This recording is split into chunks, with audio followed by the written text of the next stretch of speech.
about it. So mid conversation. So what I wanted to say was that tieflings and Asimar and Genasi can all appear in any species, not just in humans, and they're not their own species either. They're particularly planar attuned versions of regular material plane mortals. Interesting. So it's not exactly like traditional where a tiefling could, let's say, if it was an elf tiefling, have elf children, and depending on whether or not the curse was passed down, the child may or may not get tiefling. That is still how it works. That is still how it works. Okay, yep. Okay. It's just that the elf version of that is allowed to exist, because at least in 5th edition, it says in the book, tieflings are descended from humans. And, that's boring and lame. Why do only humans get to have a devil ancestor or make deals with devils that turn their firstborn into a tiefling? That doesn't make any sense. Why would that be the case? I played a character in an old Pathfinder game with one of my best friends who was technically a dark elf tiefling who was super OP and broken because we took both of the character stats for the races and then smashed. Oh yeah, the way I do it is you just play with the mythic stats of the mythic heritage, but you keep like the size, height, weight, speed. I said size already, and lifespan of the mundane race. That would be much less broken than my +4 dex charisma tank that I had going. Yeah, it's like you could be a tiefling dragonborn. You can't breathe fire, but that's because you just don't have the talent for it. That sort of thing. Even if it would be thematic. Actually, the one for me that's the big deal is the Aarakocra with the Kenku. So you've got the flying mimic. They're not compatible. But a Kenku, no, not a Kenku, Aarakocra can be based on any sort of bird. They say like eagle, falcon is kind of the default, but it can be a Redditors say Aarakocra can be any kind. Redditors say Aarakocra can be a parrot, a flamingo, canary, and literally anything besides an eagle. No, Sam. That is not the case here. I mean, I know in your world they'd be grounded anyway. I don't think you're having player character default flyers.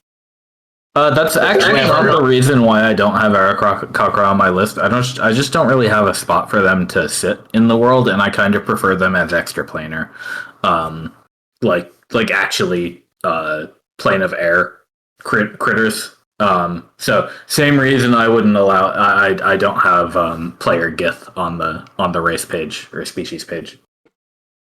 I don't even know what universe do the Githyanki and whatever come from. I think canonically it's just like so long ago it doesn't matter. They got sent into space once and they've been there forever to the point that they've transformed into a new species. Okay, gotcha. Liberated Yankee were a liberated servant. Yeah, liberated servant species of demon. It was either demons or mind flayers, and if it's mind flayers, it tracks with them being like completely transformed. Sure. No longer. Yeah. They allied with devils or some shit in order to from mind flayers, and they ride literal red dragons. Well, but it has to be, yes, exactly. But it has to be either devils or demons because they were major in the Blood War. Yeah. So. But they were major in the Blood War because they made one sacrifice in order to get out of the, being enslaved to mind flayers thing.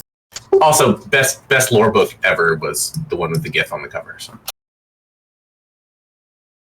But yeah, that means the Githyanki are Folio? Yes. Spellbreaker? Is that it? Spell Jammer. Jammer. Thank you. And yes, also Fiend Folio. Yeah, but so demons because fiends. Topic. back to the original point. I did want to say, if you have like a specific idea for the play pot gnome ritual, please send it my way, because I'll take up. I won't promise that I'll use the suggestion, but I'll take the suggestion. Oh, absolutely. No, I'll actually put legitimate thought into that. Cool, thanks. You are the resident gnome. I think you're the only gnome I've had in a party, so I'm glad that I am, because like I wanted to play something completely different, and wait, there was my friend who played a chaotic evil gnome during a one shot, ran into a room full of pirates, and instantly died. That's hilarious. Run have started off as evil. What? All you've ran have started off as evil. Yeah, you're right. Yeah, that one's long dead. So, well, he'll never be back. The chaotic evil people. Yeah, I was lawful evil, so I was going to survive, and then I hung around good people and turned to lawful neutral. And now it's less likely you'll survive. Less likely. Well, now live. Now you're willing to stand and fight. Oh, that's what you think. Okay. Sorry. It's more like I'm more willing to try to save my friends. Yeah. Which is nicer than just running away. Well, also more to dangerous. be fair, you would do that as lawful evil as well, but for a different reason, because we're part of your grand story that you're writing and your marketing and all of that your own personal opportunity and promotion. So it's shifted from that to more like, general concern for the people you're working with and actually being focused on eliminating the Redshift. And the I've got to be, the tycoon baron of the post Redshift region here that you want to get your hooks in and all that. Well, that's now a bit secondary. Like that's kind of the shift that I feel like you still have a lot of the same motivations. It's just the priority is shifted from, it's probably better if they stay alive, to, I want to make sure they stay alive through this too, because like they're my piece. Exactly. And like, you know what? I was like super young as a gnome. Like I feel like it's maybe outliers for children that lean towards good. I think evil is easy, or at least selfishness, right? And, yes, and I agree. In general culture, we tend to think as selfishness is sort of evil. So that's why it's the terrible twos. I mean, but so that's the reason in this why. case, it was like Alice Towers' terrible 20s. That's awesome. Right. That's actually, I was just telling someone recently, that's my favorite part of a toddler life is between 2 and 5, when they're like becoming. Wait, I'm a whole person. That's so rad. Give me. Well, and I disagree, I'll be back. which is huge. Oh, I mean, that's for what I that mean. kind of consciousness to congeal and go, I have a choice and I disagree. I may throw a fucking temper tantrum about it, but I disagree. It's huge. That's huge. Totally is. What I actually really like too is like between the age of 2, 3, and 4, children start actually thinking of people as like people, right? Like them, right? So that can take a really long time. Like that can take. But what I'm talking about is a psychological experiment that was done on children between the ages of 2 to 5. And it was done with perspective. There were 3 mountains, a small one with like a little cabin on top of it, a bigger one with a tree on top of it, and then a really big gray one that blocked off the view of the other 2 if you were standing on a certain side. And what the children were asked were to pick out of a set of pictures which perspective the person who was asking the question was seeing from the opposite end of the table. And they would always pick, the younger kids would always pick their perspective rather than the perspective that the person who was asking the question would see. But children around the ages of 3 to 4 more likely were going to pick the actual perspective that they were asked to. They think of people as people. That's interesting. Yeah, or at least they're able to put their perspective into the imaginary perspective of another person and go, oh, holy shit, they're seeing this differently than I. That is actually the birth of potential empathy. Yeah, it's the Hegelian other. It's the very first time their brain grabs. The very first time. Yeah, apparently that emerges around the age of 2, 3, 4, and 5. And which is why then self and other creates this huge conflict and thus the temper tantrums. It isn't just the generation of self, because that's exciting. It's self and other, and now I have a conflict. Right. Well, yeah, exactly. And all of those interactions and all like I don't know. I found raising kids to be fucking fascinating. Like, I don't get why people don't like it. I think they're amazing. Yeah. The reason other people don't get it is because they don't have your view. Well, it is taxing. Like, my one advice to people is kids are expensive and time consuming, because they are. But otherwise, like, if you don't put in the time and you don't put in the expense, kids are just irritating. Yeah, I can even understand that. But like, no, they're fucking amazing. They are. They're just short people. And they don't have the development yet to be able to put words on things. But they hear everything, they see everything, and they know a lot more than they can possibly say to you. Right. Well, and then when they do, they will call you straight out on your shit. Because they'll be like, wait a minute. Why are you doing this thing you told me 15 times not to do? What's going on now? And now you're like, or you're just a dick and you're like, I'm dad and I do what I do. And then you teach them that amorality is king and look around. Yeah. Uh-huh. Yeah, parents do not like being called out on do what I say, not what I do.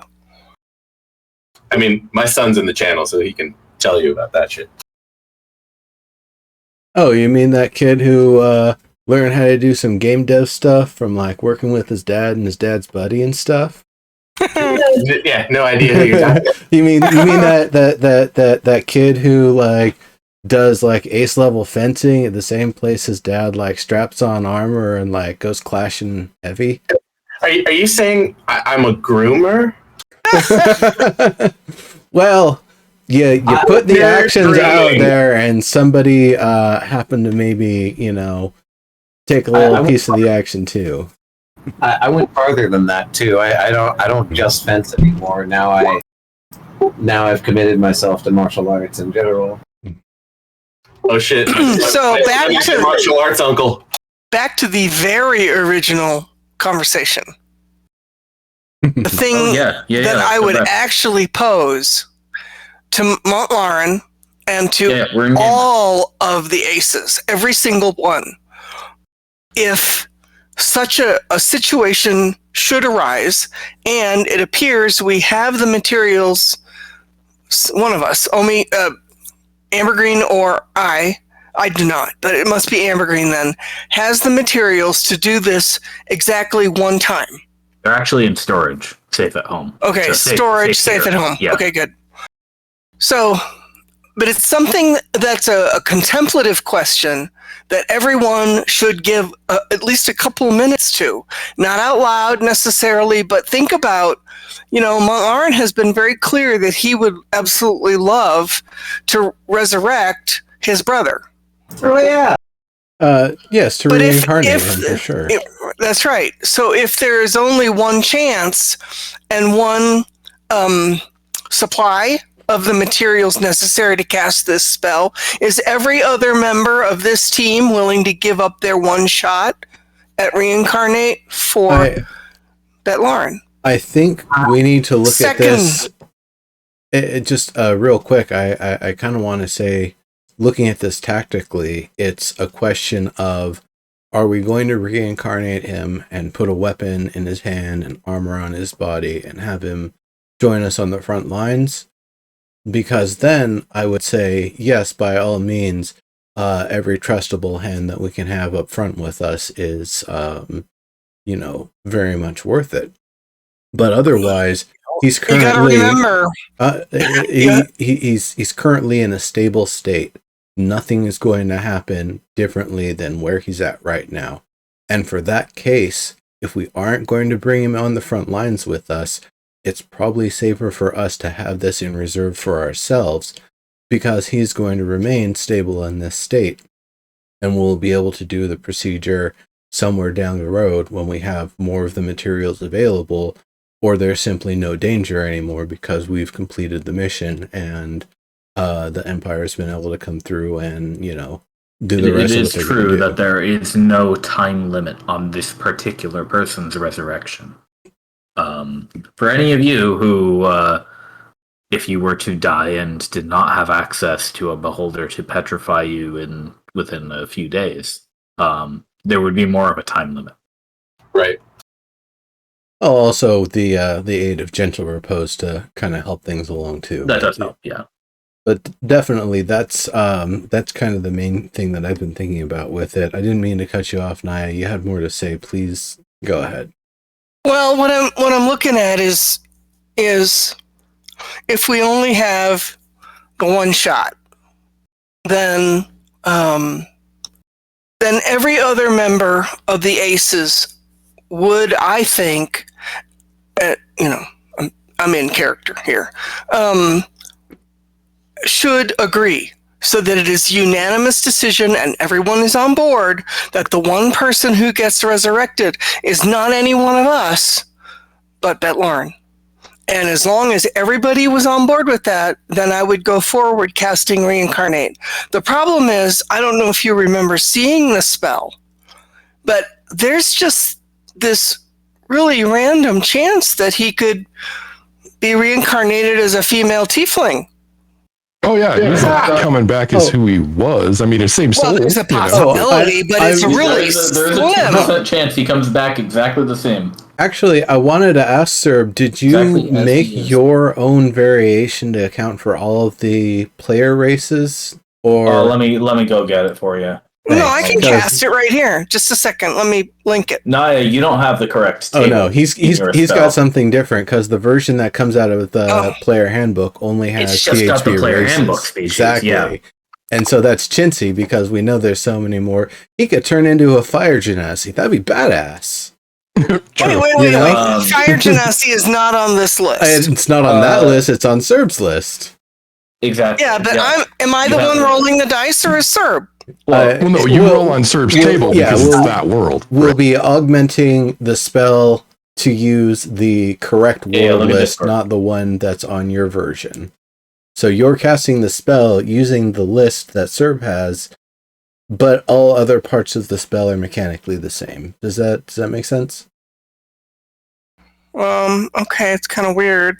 It's just because the one out of player handbook only has player handbook races, and this world has many more things. So, like me, for example, if I died and was reincarnated, there's no chance in the player handbook version that I can come back as a genasi because they aren't in that exactly. book. So we're using I also made sure to rebalance the demographics because the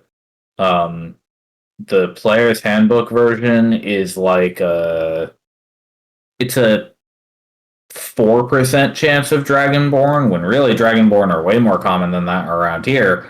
They've got an 8% chance in Okay. our table. So I had several concerns. One of them was that every single person on the team should be unanimously agreeing to sacrifice their chance at a reincarnate in favor of Bet. And I wouldn't go forward if anybody, even one person, said no. I would. Yeah. I mean, I spent days on this one. No, Right. I wholeheartedly agree for what it's worth. Okay. I think it was a really, really interesting thing that you tossed out there.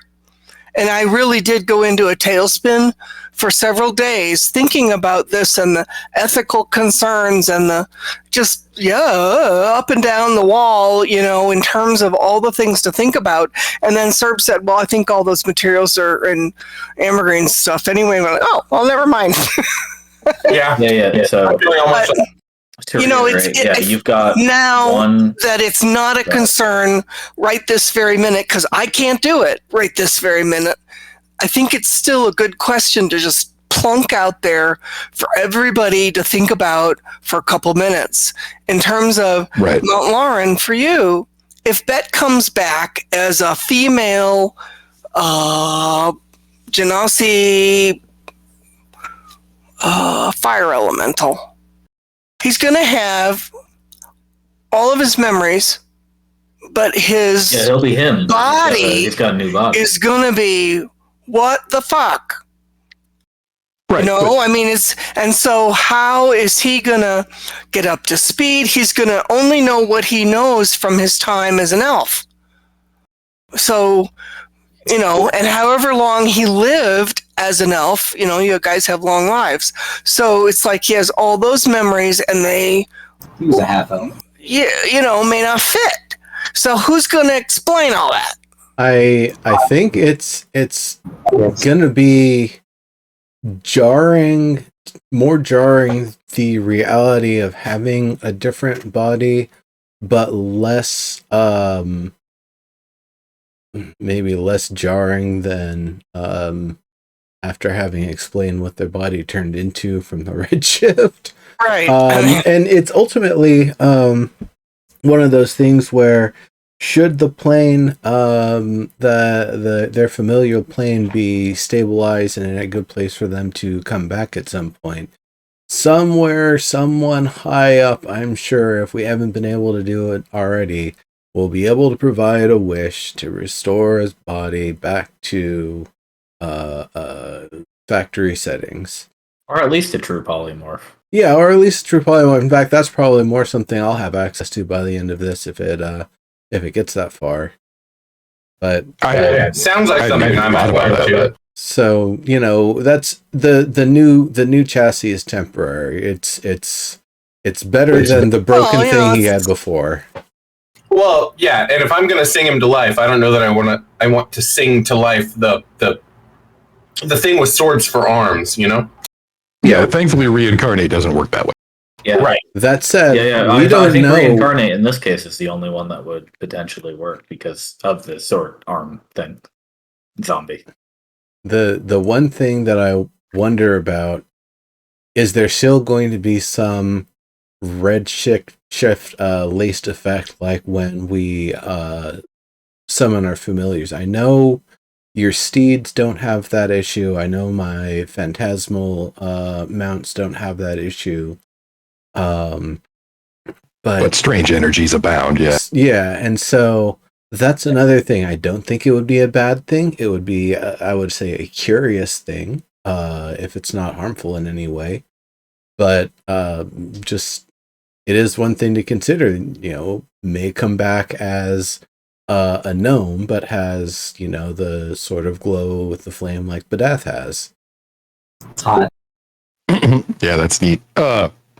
So, from Montlauren's perspective, the fact that we can bring Beth Lauren back at all is a huge weight off his shoulders, right? Right now, he's thinking the only thing he can do, as relates his brother, is return, the statue, basically to return to failure. It's not a thing he wants to do. And in fact, candidly, he's kind of running away from that duty right now. Right? So, resurrecting Beth Lauren gives him a chance to put that all on Beth Lauren. Right now, it's his choice what he does next. You might not be a knight errant anymore, but like right, a knight. That's right, and that's something to think about. Yes. I mean, there's a lot to this. There's a lot to unpack, especially for Mount Lauren. But there's a lot for everybody to unpack in this in terms of a decision that gets made where you have to give up your chance at a reincarnate in favor of someone else. So hold on. I don't know that that's actually true, right? Right now, we have one source of these materials, right? So now that we're aware that this is on the table, we have resources we could potentially pool to get those materials replaced, or rather, to wait until we have a backup before we actually make this decision. You know what I mean? Viable. Would you say, sir? I said that's viable. You may find more things out in the zone as well. Sure. Who knows? So, I mean, all the diamonds and stuff you've already been able to get for your other resurrections, like that's been treasure you found. I also don't. No, you're absolutely right. I also don't want to sound short, but like I'm okay with it, and I've said that more than once. The only one who seems to be him and hawing about it is you. Are you willing to give up your reincarnation for? I've always been willing because I'm the only one that can cast the spell. Yeah, she can't be reincarnated. Nobody else knows the spell. You know, it's always been something I can't do for me. Right, but at the same time, the concern that you're giving up a second chance for one of us is absolutely real, you know? Right, but for me though, it kind of isn't, because like, for me, the only person who could do this shit for me would be Naya, maybe. Yeah, Embergreen, I don't think you were here earlier. We did remind that you've got one casting of Revivify between the three of you. You have that amount of diamonds. So Montlarn, Ambergreen, Naya, all three of you, it's on your spell lists, and should the need come up, you can cast it. You can resurrect somebody who's been dead for less than a minute compared to the higher level ones, which are 10 days. I also have gentle repose. Yeah. So you've got a little bit of leeway there if you really need it. So I can sing to sleep. That helps. I'll also remind you that all the resurrection spells come with the caveat that the soul needs to be willing and able to return. You don't know if something's happened to Bethlarn's soul, or perhaps he likes his afterlife. Wow, interesting. Yikes. Okay. Considering that he was warped, upon Right. You never know until you try. Yeah, okay, that's a good one to know. I didn't know that. Now, something I'm curious about is what about the rest of the party? If it did come down to it and you were out of a Revivify and somebody else died, would anybody else in the party, besides Naya, obviously, actually want to be reincarnated? I mean, like I said, would you understand? I mean, I think it's good that we all understand what the chances are for coming back, because they're very low that you'd come back just as you are now. Yeah, let me be clear that the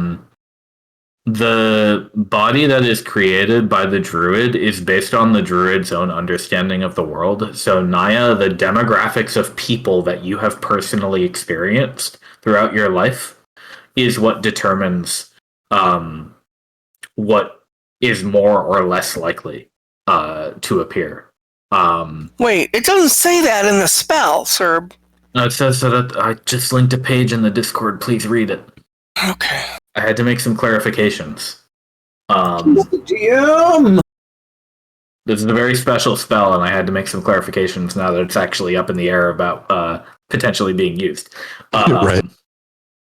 Mainly, I had to fix the table because, like Nimbus said earlier, like the table that's in the base spell only uses the species from the player's handbook, and we have way more of those even at this table than right.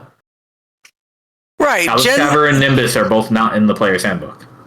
Right, and I know gender is a coin flip, and not a coin flip. It's actually a D4. 3 out of 4. Okay. Yeah, 75% chance. Mm-hmm.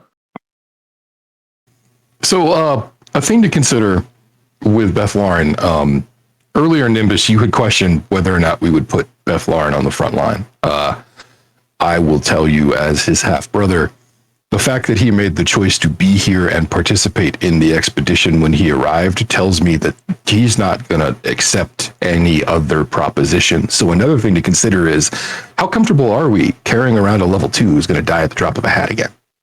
I am that's fair. entirely we res him, we leave him in the fucking camp. I am entirely I knew comfortable. You guys would come up with other questions that I hadn't thought of. I'm just saying, it's too dangerous to take. Like, I don't believe we should put him in the front line. No, if I'm singing him to life, we're gonna make that investment. Well, only Naya can do it, so it's not that. That's not. No, it's not on you. But I can too. You can reincarnate.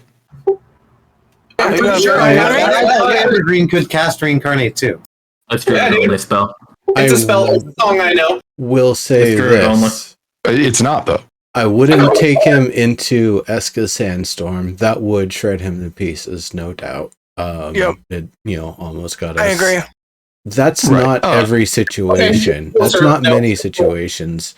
And in many situations, somebody who can stay kind of hidden and stay back from a distance and try to stay, mostly out of trouble, but still close enough and somewhere where we know where they are so that we can address if they have any trouble. And of course, as a ranger, if I'm not mistaken, when he gets more access to his magical capabilities, he's able to heal himself. So I was about to say the guy's a scout. You should hang out with the scouts for a time, and then once he's twinked, he should. Well, that's true. We do have other squads that he could. I have Raised Dead. I don't have Reincarnate. I have Raised Dead. Yeah. I think he's already been through that one once, so I don't think he wants that one again anyway. Sure. No, I know. I thought that because of previous conversation that I was one of the people it would land on because of materials I had on hand. Right. So That's the issue is that well, I mean, and actually you don't even have them, but you were the one who discovered the materials in question. Gotcha. Yeah, and to be clear, the other spell that you do have, Ambergreen, that Naya does not have, that these materials also work for. So you have to choose if you can only cast one of these spells with this batch of materials that you have right now. Is you could cast Hallow.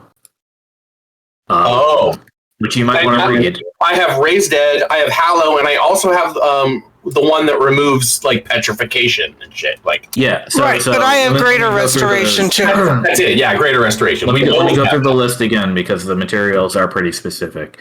You've got one diamond for Revivify. That's between Montlarin, Ambergreen, and Naya. All three of you can prepare that spell. You got one pouch of that. I'm not seeing that anywhere. One rock. It's technically on your spell list, Naya. You should probably add it and leave it unprepared for now if you don't want to prepare it. But you are entitled to that spell. The other thing that you have is Ambergreen and Naya. You can both cast Greater Restoration, like you said. That costs a pouch of diamond dust. You both have one pouch, remember. Okay, so yeah, that's 2 Greater Restos. 1 Revivify, 2 Greater Restos. And then Naya can cast Reincarnate. Ambergreen can cast Hallow. Yeah. Those 2 spells use the same material. And one batch of material. So between the 2 of you, you can cast one of those spells once right now. The material is currently stored safely away in Shosei. Whenever you need it, you can go get it. But it's up to you all to decide if you want to cast Hallow, if you want to cast Reincarnate, if you want to save them for now. When do you want to use these? You don't have to decide right now. You can sit on it. But do keep in mind that you are making a choice to not cast Hallow if you cast Reincarnate right now. Right. So Revivify is casting or paladin, as cleric or paladin. And this is the one that you can revive within someone who died within the last minute. Yeah. So you've got your one safety net already. This is not a druid spell. Maybe it's on Tasha's, but I don't have it. It's in Tasha's, yeah. So you're entitled to those if you want them, but if you don't want it, then you don't have to add it. And we do have 2 party members who can cast it already. So maybe that's why I didn't do it. Okay. Yeah. Okay. Well, anyway, that's why I brought this up. Because Beth Lauren is suddenly on the table. Sorry, bad pun, but... Lol. Goddamn, lol. Sorry. Angry upvote. I'm sorry. It seems like anyway, doing this in a like... it fits the season. It's fine. Dia de los Muertos, you got the altar. You've literally got him on the altar. My best puns are always unintentional. I feel like if we're doing this in an apex of a series, if this is going to be a TV show, we would set up so that I would cast Hallow on the area where you cast the reincarnate, just to preclude any sort of like, oh, but when the reincarnation happened, you were infected by the demon, you know, that was waiting for that to happen. Like, you know what I'm saying? Like, we find ourselves in a supernatural circumstance, and I quote that name with the most contempt in my mouth that I can. Well, casting time for reincarnate is 1 hour, so it's not like it's a 24-hour thing. Sure enough, but while you're casting, like, wouldn't we want to hallow the ground? Well, again, you can only do one right now. Yep. I know. I could magic I bring circle it up. too. What was that? I have magic circle, so I could create a small circle within which there could not be fiends. There we go. That's true. That's what hallow does. That'll Also. work. Okay, cool. All right, never mind. Yeah. So Magic Circle is a much cheaper, lower level version of that. Yep. It's smaller and not How long does that last? an hour. Cool. So Perfect. Long enough. Yeah, perfect.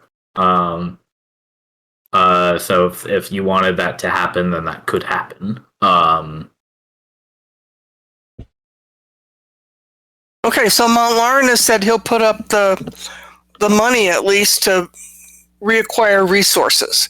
So while we're here in town, before we head out, let's talk to the various people, whoever, that where we might be able to obtain said resources.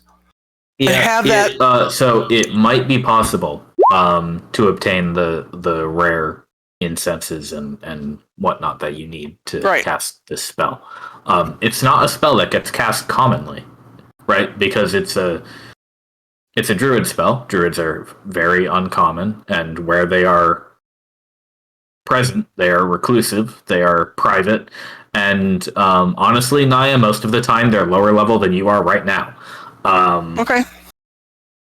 So, what would need to happen for this to occur is somebody would probably need to find a druid or somebody who associates with druids, convince them to hand over their rare materials that they would like to have, and get this for some price, which may be extortionate or may be not monetary at all.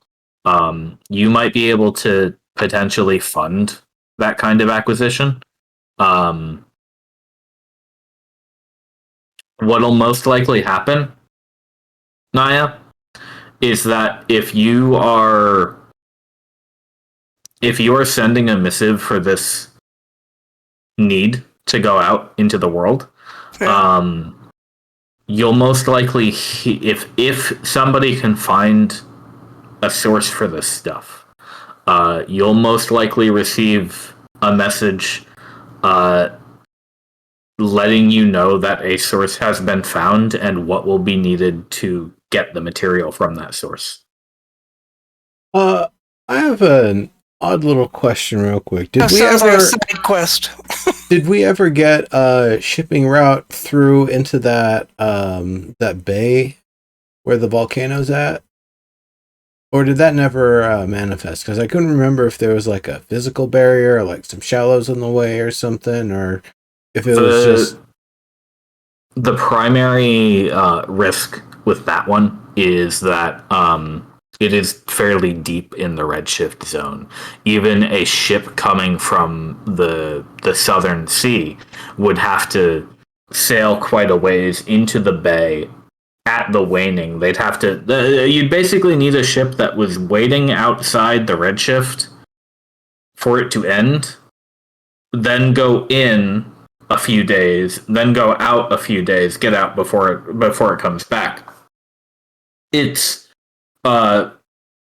fairly possible, but logistically it has thus far made more sense to continue the Fort Maricus route, because that's a shorter distance from any nearby ports, and it simply serves far less danger.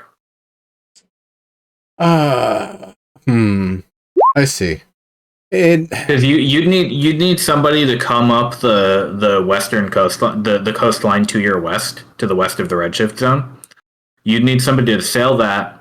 You'd need them to then go like around the Redshift for to the point where they'd be south of the bay, and then they need to turn north as soon as the redshift ends.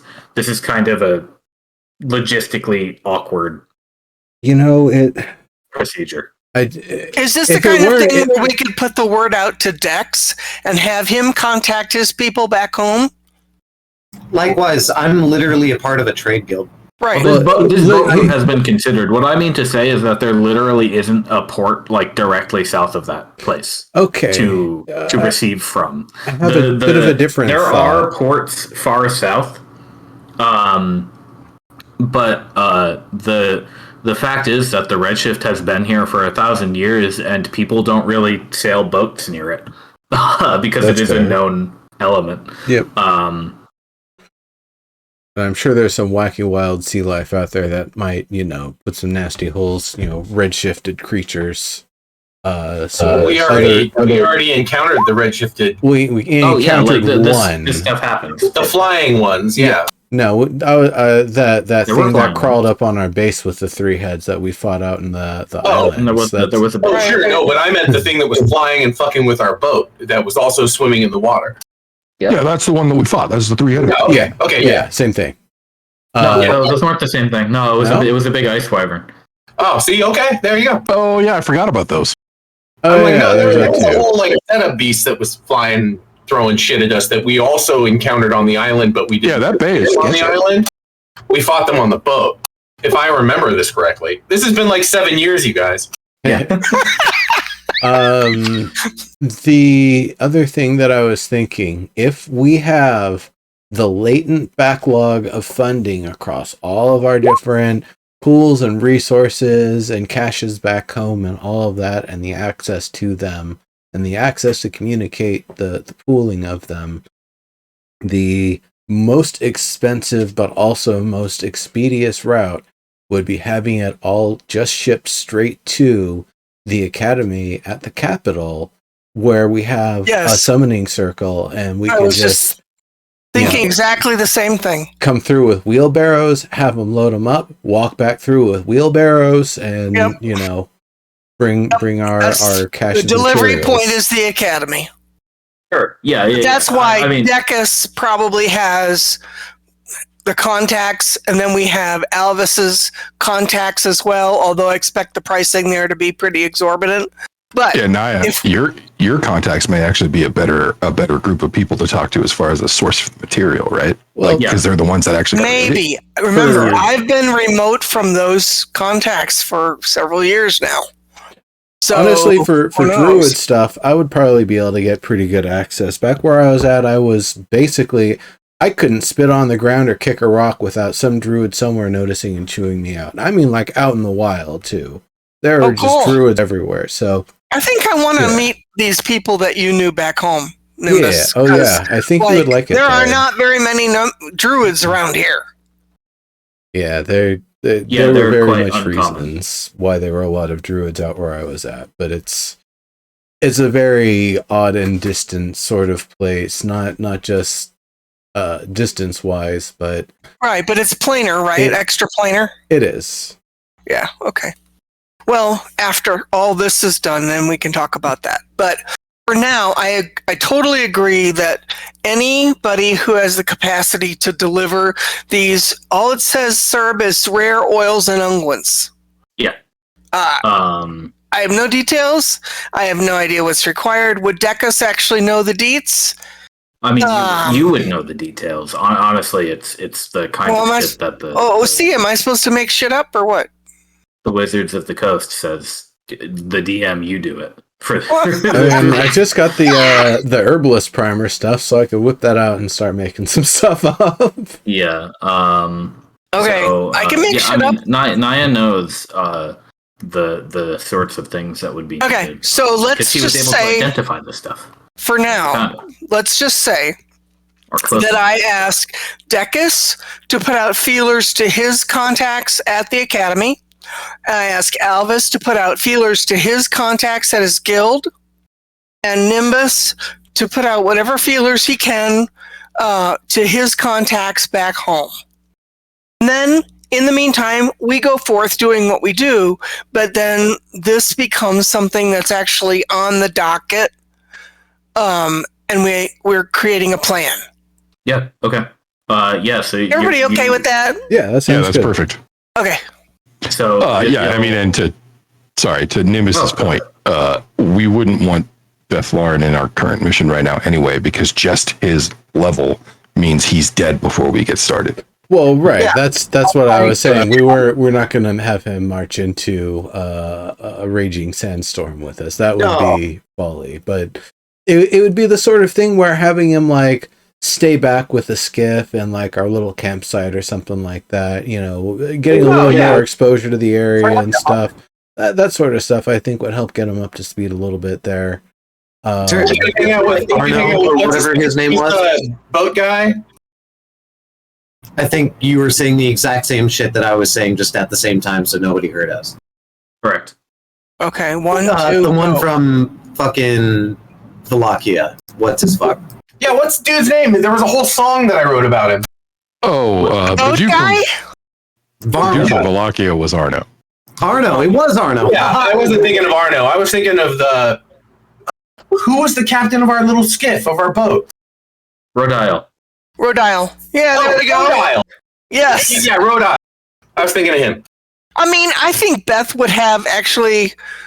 I mean, it's considering it's him and he's got all his faculties. I think he'd have a really good time, like learning about all the places that we've been and kind of catching up, but without being cannon fodder on the front line.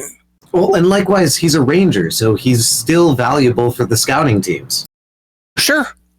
Well, yeah, he can get back his skills. You know. Whatever the body he's in, he can work on getting back his skills. Maybe find you a hypnotic rabbit or two. Well, I mean, my fucking god, he could help me with my rabbit problem. We need to reincarnate him now.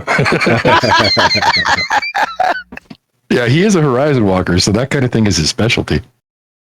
I think one other thing that might be nice is the fact that we have a lot more access to high quality armors and armament, so it'll be able to go out a little better defended too.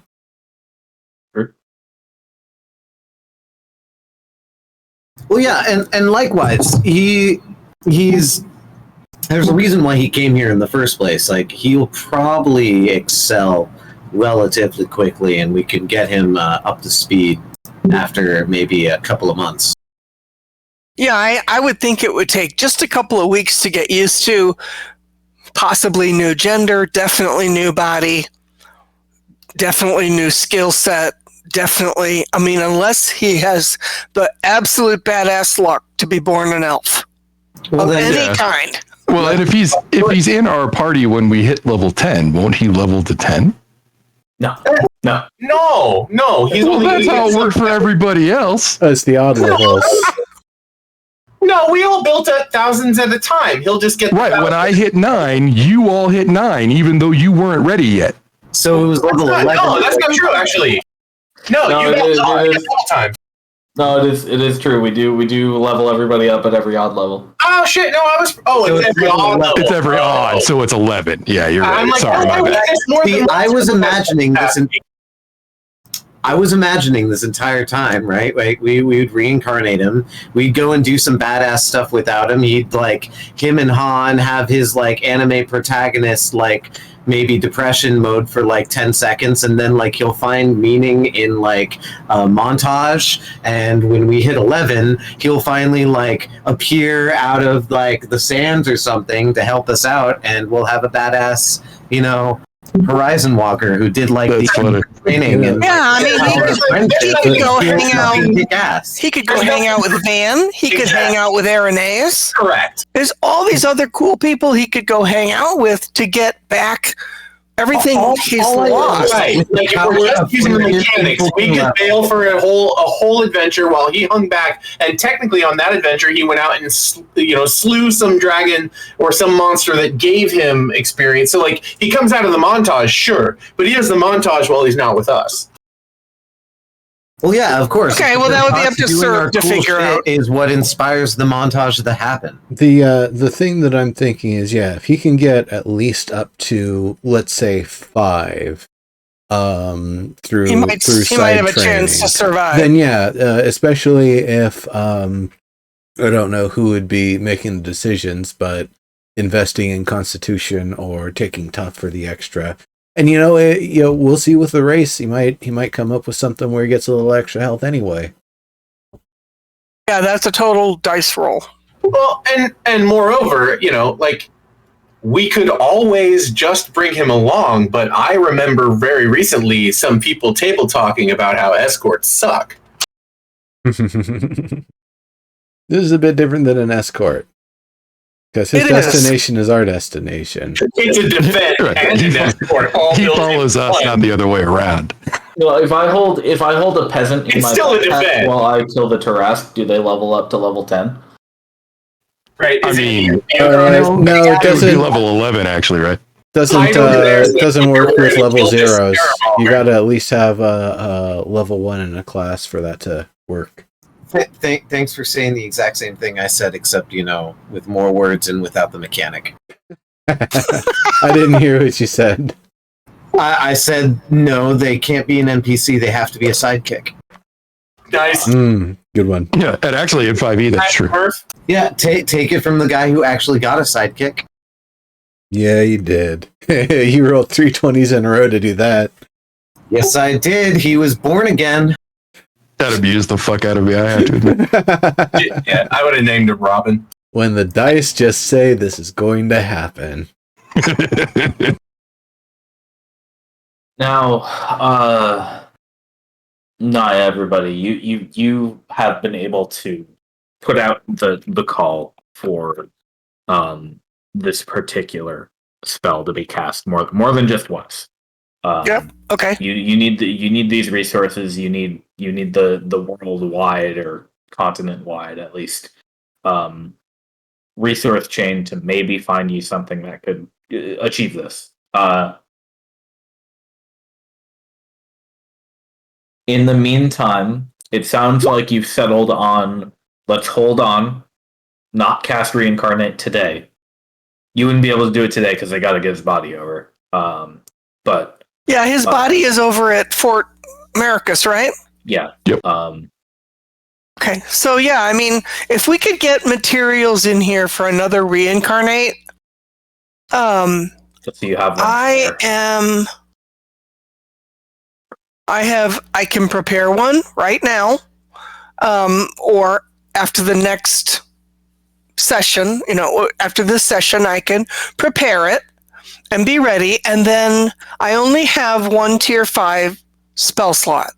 Yeah. So I can switch it to reincarnate, and I can do that again after a long rest. I'll just meta tell you, you're not getting extras in a week. So, okay. If you don't want to cast it, don't prepare it. If you, for some reason, think you might need to cast it on one of your friends for some reason not yet, today, but I am saving that for when we get to the freaking tower. Yeah. Then maybe hold on to it. Okay. But your build is up to you right now. I'm not going to tell you how to build after a long rest. Yeah, so, if we could have a second shot and the materials back home here, that would be awesome. And then when we actually do go out to the tower, I can carry those materials with me, and if somebody goes down, I can fix it. All right. Your plan is solid. Now, regarding the rest of your plans, you've all gotten your long rest by far, so feel free to top up on hit dice if you haven't already, and swap out any spells if you got to do any spell swaps. I'm sure you guys did that already last time, but just in case you didn't. Speaking of long rest, Alvis Tavern has an idea that's crawled up his butt recently. Okay. I know that feeling. Yeah, we will make it quick. So you remember back in the day when we used to ask questions about us characters personally, that Alvis absolutely, is a neat freak, right? Likes baths. Yeah. Likes to bathe himself, uses magic to try to keep himself clean. Alvis Tavern misses the guild steam sauna, sweat lodge. Oh yeah. So he wants to talk to Soriana about perhaps maybe building something that if we were meta talk to spend our time in the Redshift, our long rest in there, perhaps we could get some kind of meta bonus or something like that, basically as a function to help us recover a little bit. So for the sacrifice of developing any kind of like plot or cool shit like Keen or anything, you can spend like the entire Redshift like bathing out in the sun. Relaxing. Yeah, exactly. Yeah, recovering. You know what? That's fair. It wouldn't be too hard to build. Soriana is excited for the idea because, as you know, kobolds are cold-blooded. So, like, a sauna for a kobold is a healthy, invigorating experience. I would bet. I mean, her house is basically every house she's made is basically a sauna inside. Yeah. Okay, so I'm guessing it's too hot for Naya, right? So Naya, you are acclimated to the cold, but you aren't. Unless you want this to be true of your family and tribe, because of where you lived, you aren't necessarily particularly uncomfortable in the heat. Is she cold-blooded as a Dragonborn? No, Dragonborn are warm-blooded. Oh, shit! So I learn something new every day. Yeah. Oh. There's only kobolds and lizards. Ignore what I just said there. Cold-blooded. I thought Dragonborn were cold-blooded. Sorry. They are That's in fact canon. Yeah, I literally just never gave it any thought. Yeah.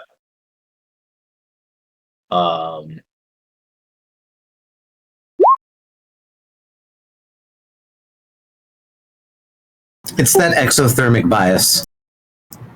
Dragons are too smart in order to be cold-blooded. Okay, well, in that case, Naya can help with herbs, fragrant herbs. You know, like if you go into a sauna, this is OOC, but if you go into a sauna where you give good stuff for your lungs, like rosemary and other fragrant herbs, I'm thinking of evergreen, but also rosemary is really good. Anything with menthol. Then you have the heathers and thyme, and they have a little bit of zing. Yeah, but some of those are really, really healthy. Yeah, my professor drops essential oil into the water at the gym with it's like evergreen and peppermint or something like that, and really it like opens up the fucking lungs and pores. It's awesome. Right. So I mean, and some oils and herbs produce like heat effect, have a heating effect. Others produce a cooling effect. Like lavender is cooling and soothing. It's good for removing headaches. You know, stuff like that. Yeah, I know. So Naya has all kinds of herbs and she can help you right out, and she's excited to help.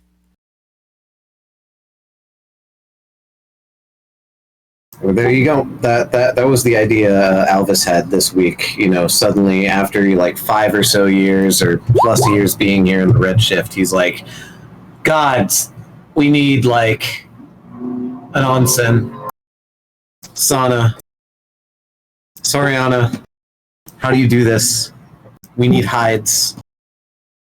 By the way, just for reference, Naya, you're warm-blooded, but you don't sweat. You pant, and your frills expel heat, or they divert heat from your body. Yeah, like a dinosaur. Pretty much. Well, and like birds also. In that sense that she can make her scales kind of stand out. Yeah. You can. I mean, it looks funny, but what's the word? That's how she cools off. Bristle. Yeah, bristle. Yeah, totally. So, the other things I wanted to tell you guys, because all this stuff is in Chose for you. Albus Tower, you have a 1 pound magnet with a hook do? for a rope. I do. Nice. Okay. So that's yours. Please add it to your inventory. Track it for me. Will, just like magnet rope, or like what name do you want? Magnet rope is fine. Magnet on a rope. If you do add it to a rope, I'll require you to also count the rope and the weight. So it's 1 pound magnet, then plus whatever rope you use. You got it. You could have magnet and then have rope separately if you want. That's fine. Yeah, I have a silk rope already in my. Cool. Yeah, so you could tie it, untie it whenever you want. Yeah, so I'll call it what is it? Magnet donut. Cool. Montlarin, you have 5 vials of holy water for you at Mercutio's warehouse. Yeah, actually, I already have those in my inventory. You do? Yep. Last session, I think I added those. Okay, I probably said it last session then. So I'm okay. I wrote that I had not given it to you yet, but I guess I was wrong. Very good. Okay. The Basilisk Jaw Rock Digger is done, by the way. I don't think any of you need that right now, but it is done and will be in use by whoever needs it at the commission. So if you need it, just ask for it. A sort of lever digging device made out of basilisk jaws, very strong and able to crush stone. With the right user strength, of course. There's a lot of gear mechanisms and pulleys involved. Yeah, it's not a small tool. No, it's basically a big mobile turret. There are 2 anti-petrification potions made by Soriana. I don't know if anybody took these yet. I don't think they did.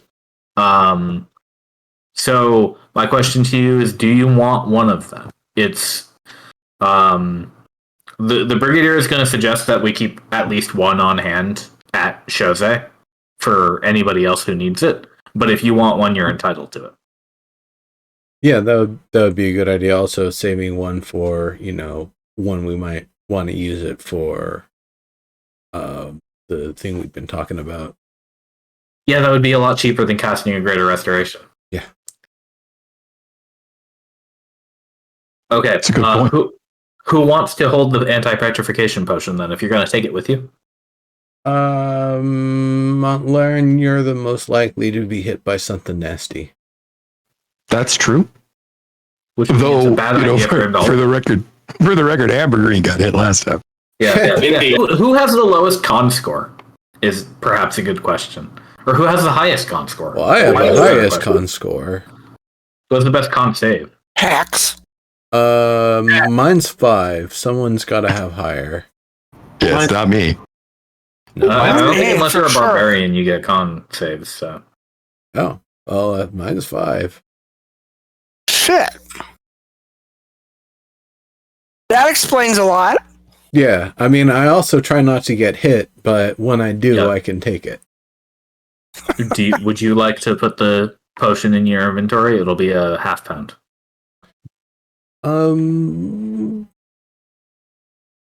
Let's see. If you don't, so I mean, Yeah, I'm happy to carry it if you want me to, because I'm already encumbered. So I think that might be a better idea to have you hold on to it. okie dokie. all right, Mom, go ahead and hold it. My weight says 56, but technically I've always got the bedroll on the bedroll and like probably most of the oil stashed on like either at a back at camp sort of thing, or if we're taking the horse, of course, then one of the saddlebags. The final thing I guess technically most of what Nimbus is carrying is like carried on his body, so it would the backpack and bedroll and like maybe the water, skins, and rations is most of what's in there. So the final thing is Alvis, another one for you. The barding made from basilisk skin for Keen is all done, ready to be installed. You can install it whenever you wish. The effect that this has is relatively minor, but still advantageous. Any time that Keen would have given you disadvantage in bright sunlight on a stealth roll, that will be negated now. Oh fuck yeah! So she is less shiny. I like that. It is a quiver. I don't have. She doesn't have like an inventory, so That's okay. Honestly, the way it's built and the way it's installed is so honestly negligible for her. As long as you're not carrying a shitload of stuff on her back, she'll be fine. yeah, I'm not. So don't do more than a saddle and maybe your bedroll, and I won't worry about it. Yeah, no, the barrel HQ stays relatively at home or on the horse. Exactly. Cool. Okay, that was everything I had for you in terms of business.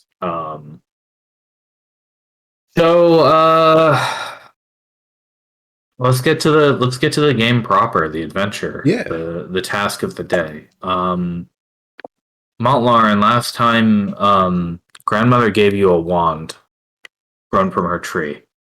Right.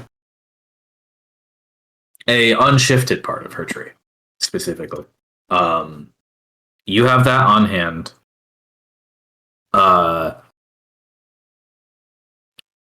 What's the plan? How's this gonna work? Yeah, I I'm have an actually idea of what you want to do. right. I actually, to bring it up with the group again, I still feel like our best bet is to, head to the cave and then from there kind of circle around to enter the area from the north end of the lake. So that we can, we can actually see if maybe we can get her under control without actually having to do anything violent, Yeah. That makes sense. And if we can calm her down, then I would like to try to use the bow to help her. The dryad bow wand, to be clear. It was kind of ish my idea, so I second that. I would like nothing more. That sounds like a good plan. At the very least, if she wants to address us while we're trying to do something to the lake, it means she has to pull away from the area she's at now. And I don't know if she's interested or willing to do that unless we, really cause a big enough stink. Right.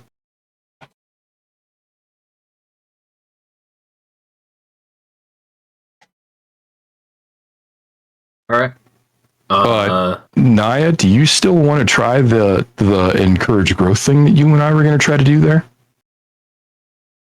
Yeah. Okay, so that's probably the first thing we should do when we Let me get make to the sure I northern have edge that there, right? prepared. Yeah, actually, I should do the same. Plant growth. Yeah. Oh yeah, that's reminds me of a spell I always had. Make sure you have the correct number of spells prepared, as always.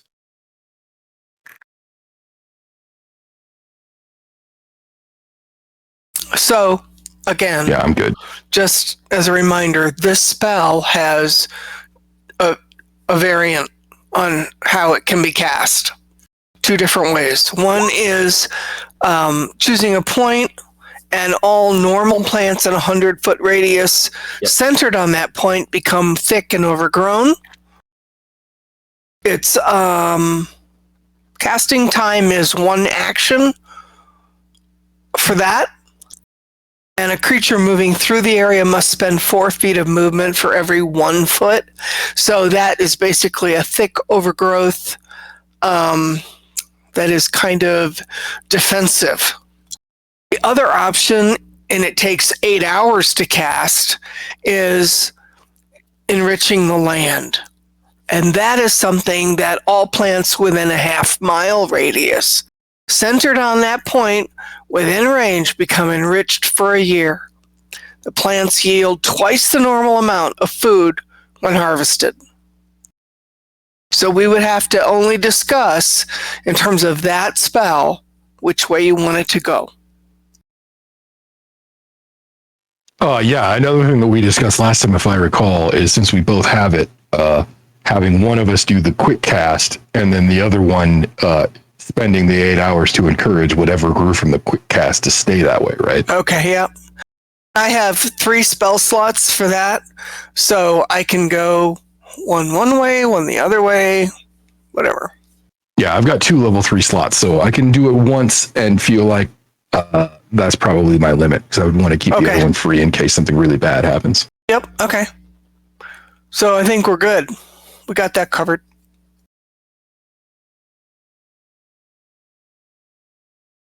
All right.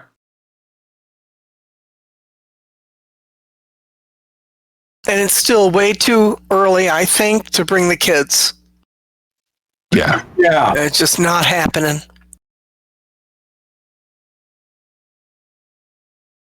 Then shall we get you over there? For sure. Yeah. Okay. So Yo, probably dumb idea, but just kind of want to run it by. let's hear it. You think? Set off. You think we could use like Seymour as a sacrifice? You want to bring it with you? No, actually, no. This actually will determine. Like, I do want to hear what my party will say, right? Yeah. Okay. With you. I'm sorry to bring up another conversation, but like, fine. It occurred to me last week, and I just remembered it.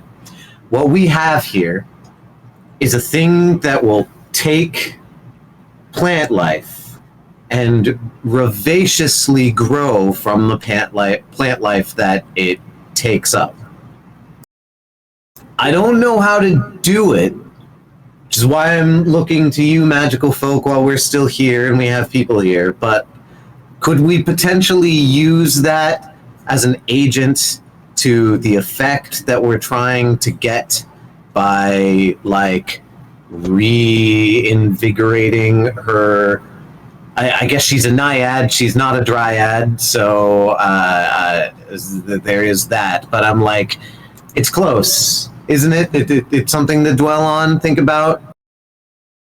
What do you think? Yes, no, dumb idea?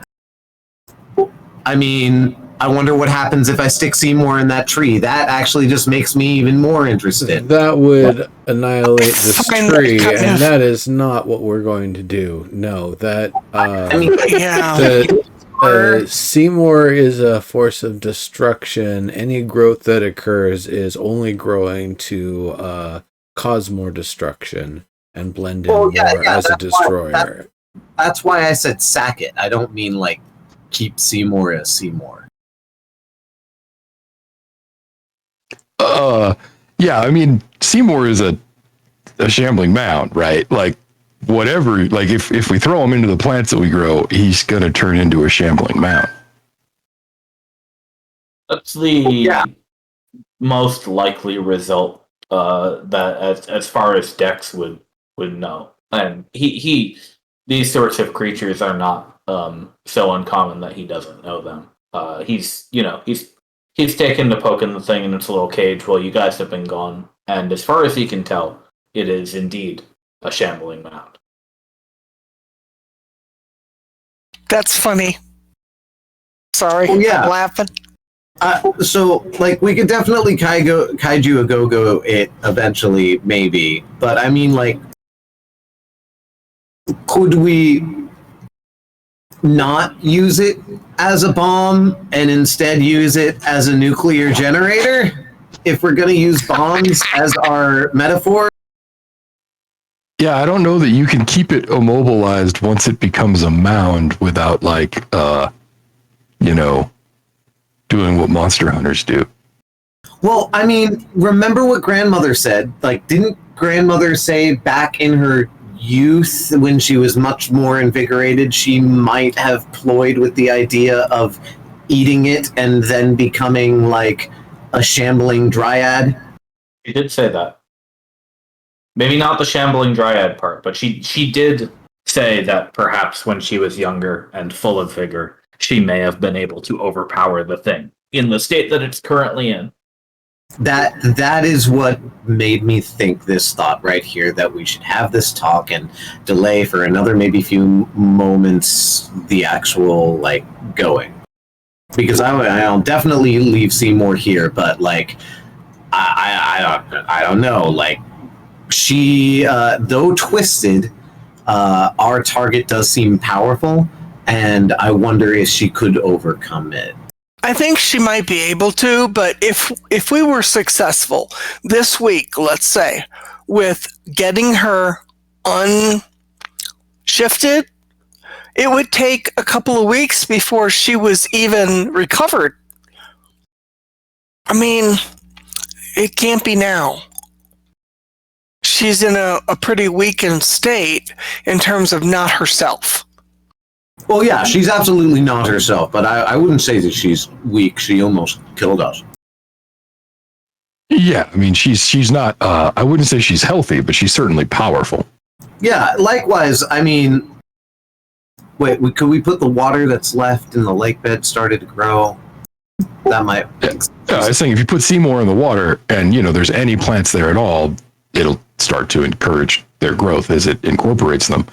At which point they might consume the water, right? Yeah, which might be a good kind of balance. Well, I mean, given that she's pretty averse to the water right now, and that it literally causes her pain, that might alleviate some of her suffering. On the other hand, it might kill her. So, and that's even assuming that a shambling mound can consume enough water. They do like water. I'll keep it in its cage. Yummy. I don't think we should bring Seymour this time.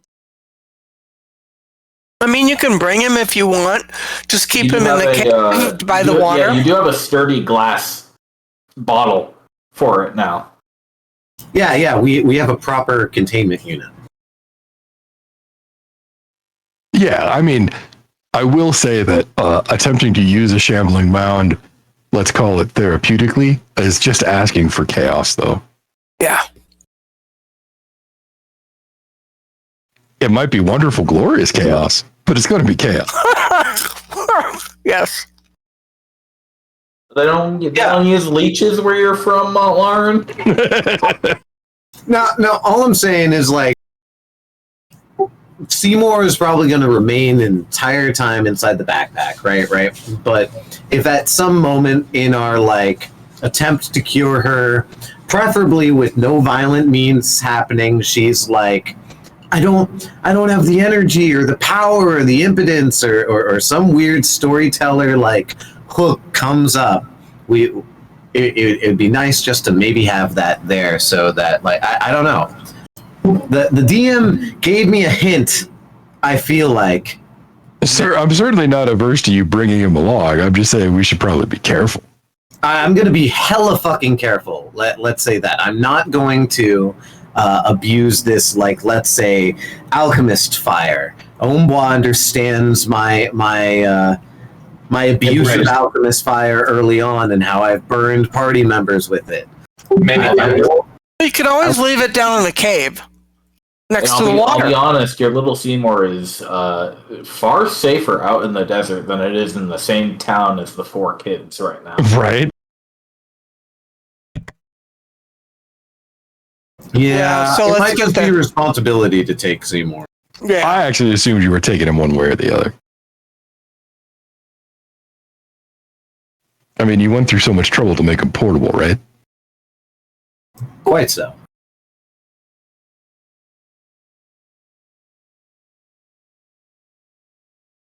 All right. There we I go. really don't know what it's going to take, though, to reverse. I don't know. Is that a curse that would make her suddenly averse to the water that she required to live? I mean, is We've been it a assuming shifted the effect? Redshift did that, yeah. I don't know. The only thing that we know happened to her from not the Redshift was being trapped in a grain of sand. Right, that was maybe the work of one of the Dragonkin. Well, was, Right. as far as we could tell. Yeah, as far as we know, yes. Well, in that, when I said, wait, you don't mean the dude with red skin, she was like, motherfucker. Right, yeah, that's the guy. Exactly. Right, but what if he cursed her? It's not a redshift. I don't think that's the case, though, because I don't think all this sand would be here if she wasn't already in this state. So there wouldn't have been a grain of sand to trap her in. You know what I mean? The problem is that if the redshift did it, we can't fix it. And she'll That's never not go true. back to being a naiad. I don't know that that's true.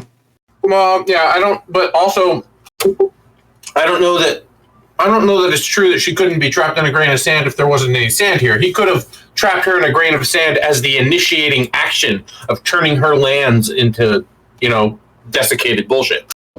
Right. Sure. I'm guessing the Redshift did that, and she's literally the reason why there's a desert here.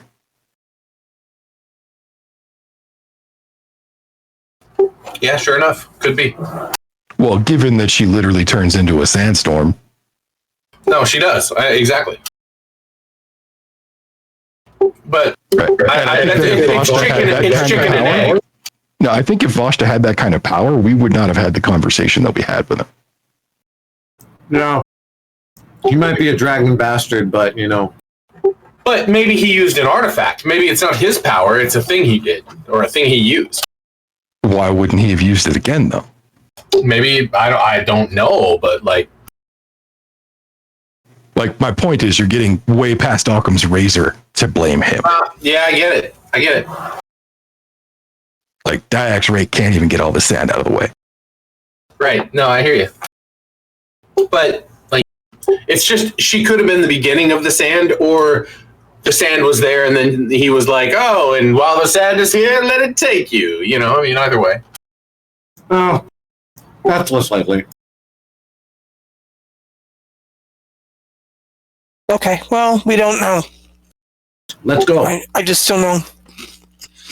We'll have to get an answer somehow, but I don't know how.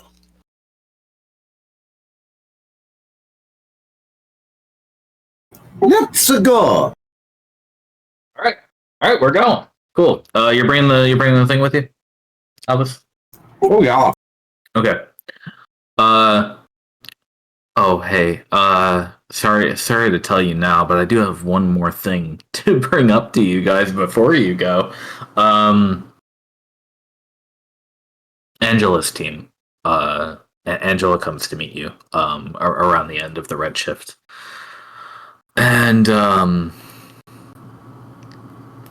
lately they have been helping out with the business up at the Coral Woods, getting people set up, getting some facility camp like mid Redshift campsite up there that people can stay in while they dig up all the metal and shit that's over there. But they're kind of done with that job right now. So she just wants your advice personally. She says, I don't think we can keep up with you on the sand skiff, but we do have the other one, and we can use the goats to get around. Shark thinks we should go out into the desert and maybe look for another campsite obelisk location. But would you prefer us to meet you at Terre in the cave? Or do you think we should prioritize going out into the desert and then come back to Chose, which is what we'll probably do if we do that? Do you need us with you at Terre? We can meet you there after you're done with your mission. I think we're still okay there for now. I don't know that we're going to need anything with more hands than we have, plus the fact that we've got the power of someone who can literally move walls. Should we need to hunker down and defend ourselves? So that's the same thing. It sounds. I feel like if you're able to find a good location that we can use as an intermediary point, and this even includes finding a good stretch of hard rock that kind of goes into the ground for a while, and seeing if we can either have Captain Van or just a crew come out with the basilisk chompers and start burrowing in and getting a semi-underground sort of facility that we can use as a camp. Wasn't there a cave up north right here where like the That's where they were at. That's the coral stuff. Yeah, it's not a cave. That is the icon It's a that I bunch have of available corals. on the map. Yeah. It is a coral forest. Could be turned into a camp. Would require a lot of work. Is not in the most secure location. Nobody's really sure if those starfish are actually, in fact, dangerous to any degree. So at this point, it's kind of maybe we can find a better spot, and plus, it's not even that far from Jose. I say Soriana and I eat it, and then we figure out whether or not it's poisonous. The starfish, you mean? Sorry, I didn't mean poisonous. I meant predatory. Yeah, carnivorous. We eat it first. The one reason why I'm a little bit hesitant to say, trying to find an obelisk location in between. We've made some trips back and forth, and it's pretty damn flat out there. It's true. We were planning to travel south. Yeah, that might bear some better results. At the very least, we'll see what we can see, and if we don't find anything, then we'll come up with another plan, or maybe we will just build a camp out there in the desert and dig something down. I suppose another thing, it wouldn't be a bad idea to have you station out of Terre and help kind of clear some of the areas that we're still unaware of on the map here. I know there's a lot more to it than we thought initially with Yemery and potentially other things in the area. So there's we do need to be able to get more people out forward on the front lines, and we need more campsites for that. Yeah, that is definitely a major challenge, a major factor that's stopping us here. All right. Well, thanks for the advice. I'll go tell my team that we should get ready for that. We'll be taking the other skiff. I should probably pause. What does everyone else think? Yeah. Montlar. Sorry. No. I was just going to say that we should explore and hopefully potentially find a waypoint. Because honestly, I don't think that sending both of our groups to the same area is safe anyway. Like, I know I kind of said it as a joke, but like, if we get wiped out, Angela, your group is it. Yep. You know? You will be the aces. A big responsibility you have in mind for us. Well, I will, as always, be praying for you. So, you'll be safe. I'm sure of it.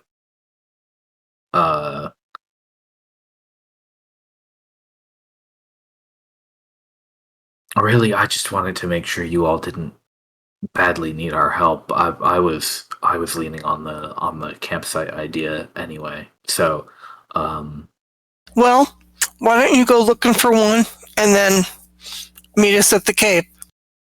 Honestly, the closer we get to the tower, the harder it becomes. yeah, if we can make it to the cave by the time the Redshift comes, then we will. I'm not Okay. sure if we'll have time, but we'll Well, we'll play it as we're out in the desert. I Okay. guess.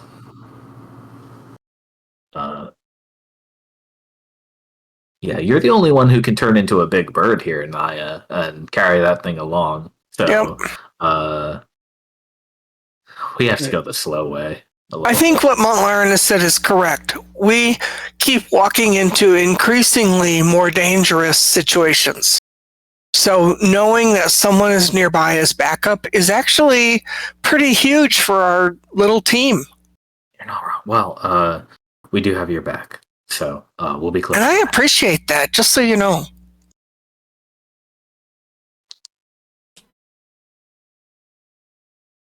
All right, that was the last thing that needed to be done before you guys left. So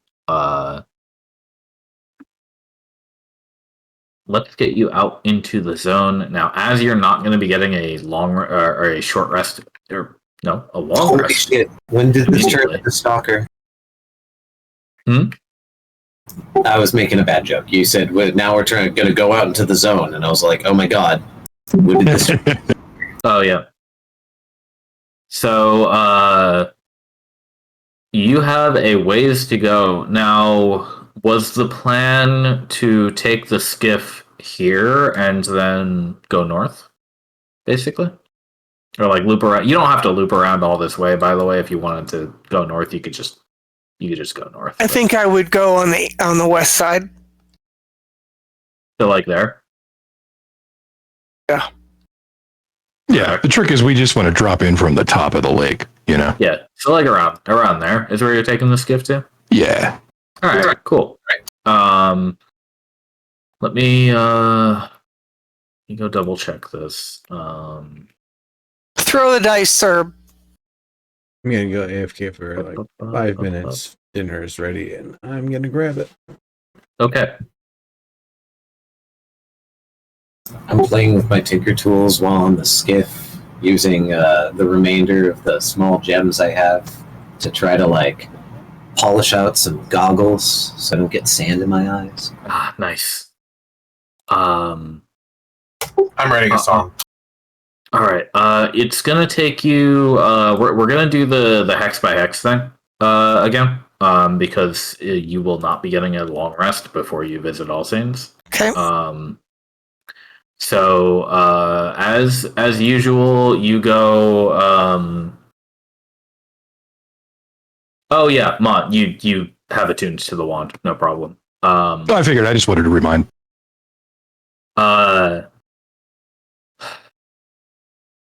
Mont, honestly, remind me, was it 4 or 5 days that you get if you succeed the checks? 4 or 5 actually- hexes. I'm sorry. Oh, it's 4, right? It's 4 4 or hexes, 3. and then we go down yeah. to 3 if you fuck it up. Exactly, yeah. Thanks for the reminder. I just had to double check. It's been a while. Yeah. Yes. So, I don't have to attune to that acorn, right? the acorn? The acorn of protection. That's right. No, you don't need to be attuned to that because it's like a spell scroll sort of thing. Cool.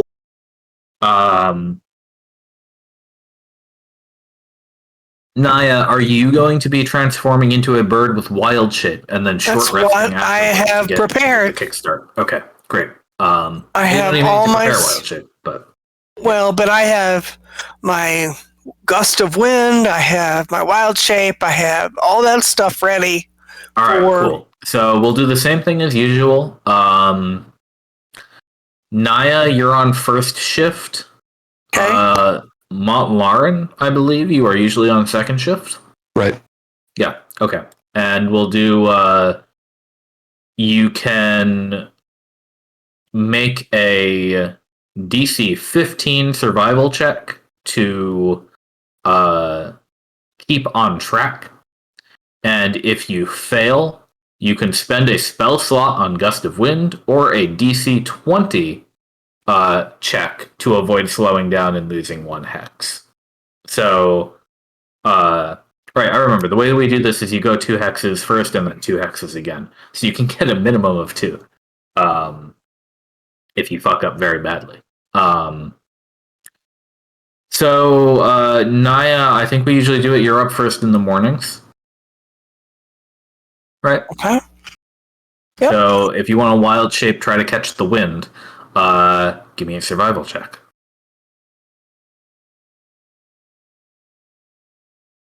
Excellent. All right, please move. Naya, you can go ahead and move two hexes.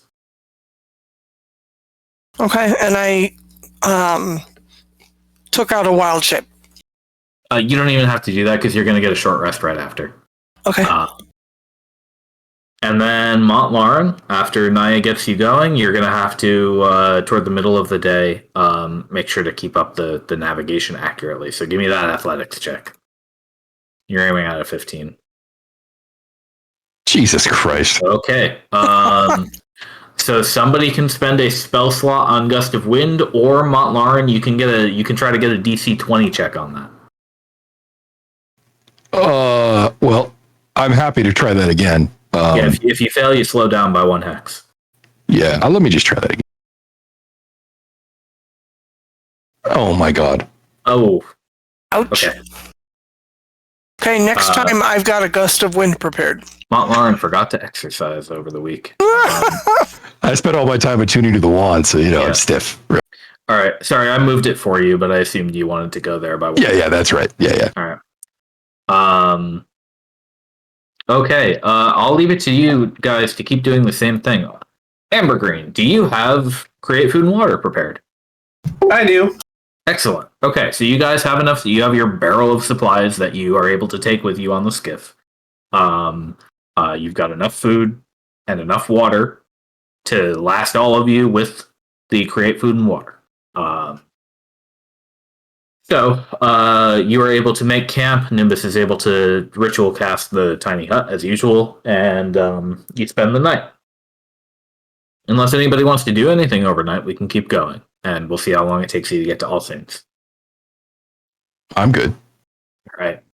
Naya, if you want to go up in the morning again, please roll your next check. It's going to be the same one every time. I'd love to fish with magnets, but I can't roll any dice right now because I'm restarting my computer. Oh, shit. No. Okay. All right, Naya. It's here. What was that? I said the computer is here. I don't know why I announced it. I thought I muted myself. I'm sorry. No, you're good. Okay, so Naya, please either... so you're not able to catch the wind at first this morning. Please... Okay, so you're going to cast the spell? yep. Okay. So you spend a few minutes trying to catch the wind. You just can't do it. You just can't get the right angle, can't get the right spot, whatever. You're getting pushed around too much, having to flap too hard. Eventually, you give up. You come back down, turn back into Dragonborn form, and then just cast the spell. So go ahead and spend a spell slot on that, and then you can move 2 hexes.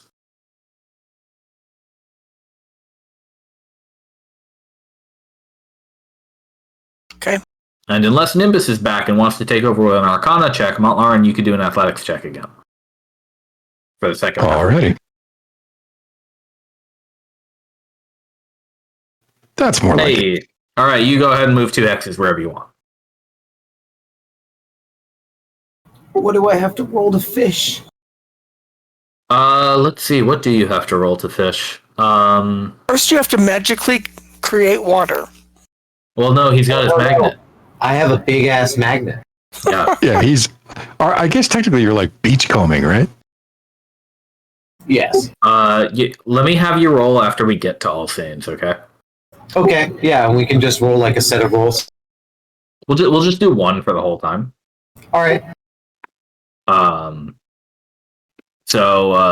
that'll represent the efforts of Albus Tabor trying to do this most of the way there. No, I get you. Okay. Day 2 passed more or less successfully. You're on your way. You think you can almost see All Saints all the way out there. It's still pretty far away though. Next morning, Naya, you'll be up.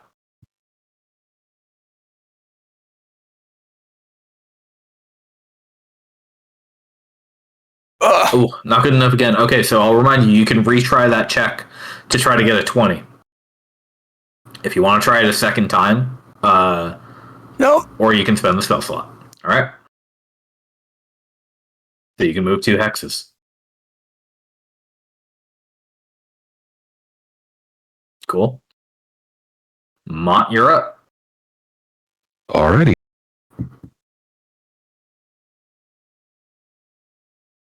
I'll Good. take it. Yep. And then you can move 2 hexes as well. Okay. Are you guys? You guys are like actively keeping watch as you're sailing along, right? Oh yeah. Yeah. Of course, I have like to. not just around you, but to the skies as well. Yeah. I have to. We ask have for to because the cartographers. red dragon may reappear anytime. Right. Well, you don't see one. Not today. Thank you. Dust and dust, cacti, brambles here and there, hills and rocks. Any vultures? There's birds of prey and small critters living out in the sand. It's not necessarily the stuff that would normally be totally native to a desert because this desert is not natural.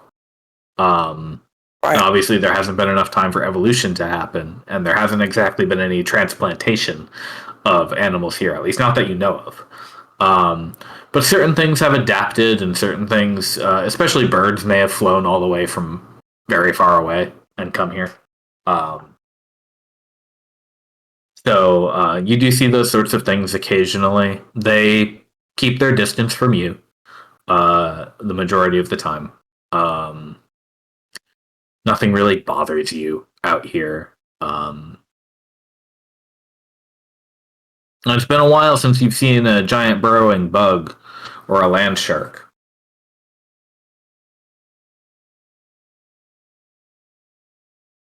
Well, Naya, you could upcast it anytime you want, just a heads up. Oh. You Yeah, could just- 3rd, 4th, or 5th level spell slot if you really wanted to. True. But it is your turn again on day 4 to get that roll. And I'll remind you, if you fail the roll, you can just choose to lose a hex. Good. Hey, you made it the first time this time. All right. Having a much easier time of it as you get closer to the city, you're able to move 2 hexes. Okay, Mont, where do you want to come in? Just to the west of the lake? Okay. Yeah, like right around there. That would work pretty well. Okay. All right, Mont, you're up. All right, here goes nothing. Womp womp. All right, I better try to recover. There we go. Oh, very good. Nice All crit. right. Easy recovery. There is a sudden boulder in your path, and you are able to, at the last moment, whisk away, go around it, swoop over a dune, get back on track. No time lost at all. I meant to do that. Yeah. It was to keep everybody, on their toes. People were falling asleep.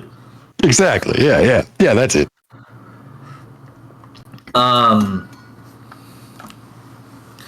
Avis Tabber, can you just roll me a good old survival check for your fishing? Elvis isn't in the game, by the way. Oh, he's still not in. Okay. Computer rebooting. I My thought he was. computer crashed again. Oh no. Okay. Like no. a second. So give me a second. A second time. We can do it retroactively whenever you get in here. So Absolutely. we'll do it. I can so- still hear you though. I have you on my phone. Cool. All right. Let me just make sure you're on. You've traveled for 4 days to get here. You're camping out pretty close to the city, only about 5 to 10 miles out. This close, you can see the Sandstorm.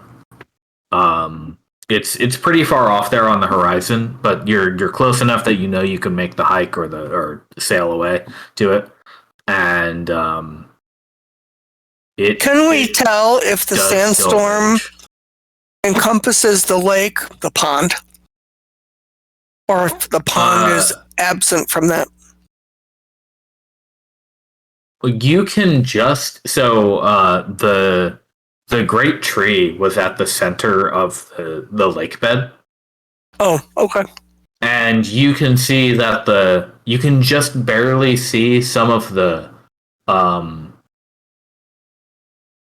dry and ragged branches poking up out of the very top of the storm cloud. It doesn't quite consume the whole tree, and that is.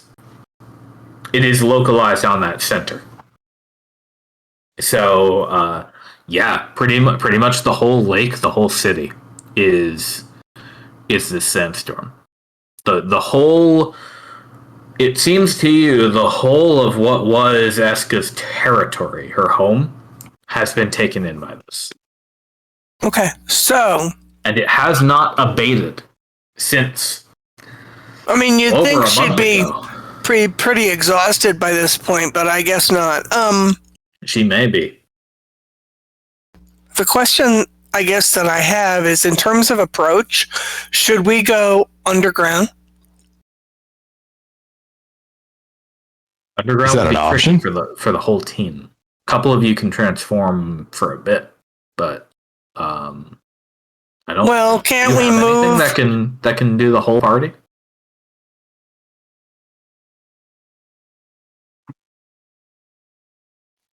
Yeah, I mean, I guess Nimbus can excavate 5-foot cubes, but like that's going to be pretty slow going. Well, Very slow. I was Yeah. looking at. Plus dangerous. I did not prepare move Earth. I'll remind Okay. you that you did sort of figure out a manipulation to pierce the storm previously. You were also when she was lucid, Oh, she did let you out. Similar to the process of being brought to and being escorted out of Grandmother's Grove, which happens every time you go there.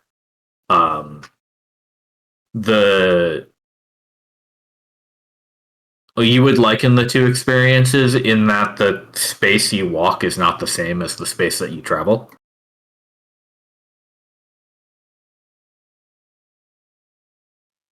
Yeah, right. Like the last time we were in the sandstorm, we figured out that we could navigate to each other if we focused in what we were trying to get to, you know? yeah.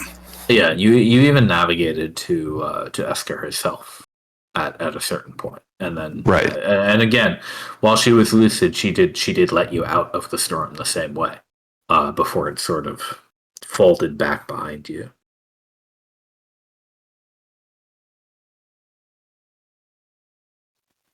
Yeah, I mean, honestly, I think that what we want to do is see if we can do anything to improve local conditions and if that has an effect on her behavior. And then if it doesn't, we should just try to talk to her, you know?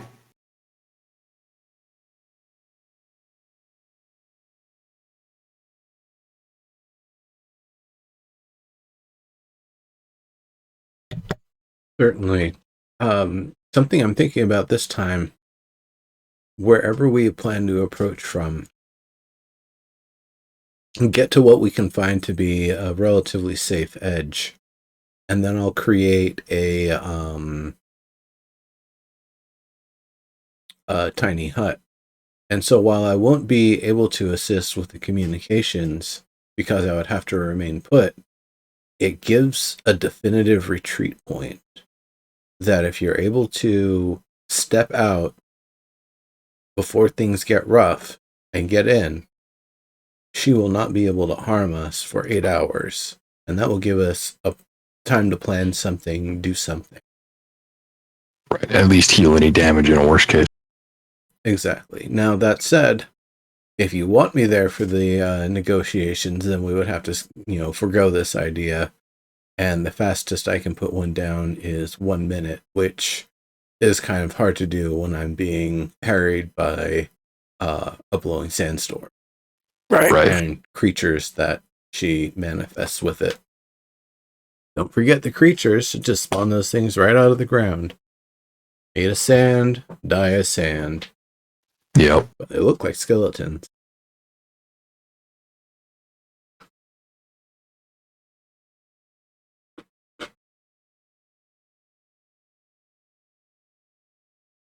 Tell me what we're thinking as we're camping out this evening in the sand.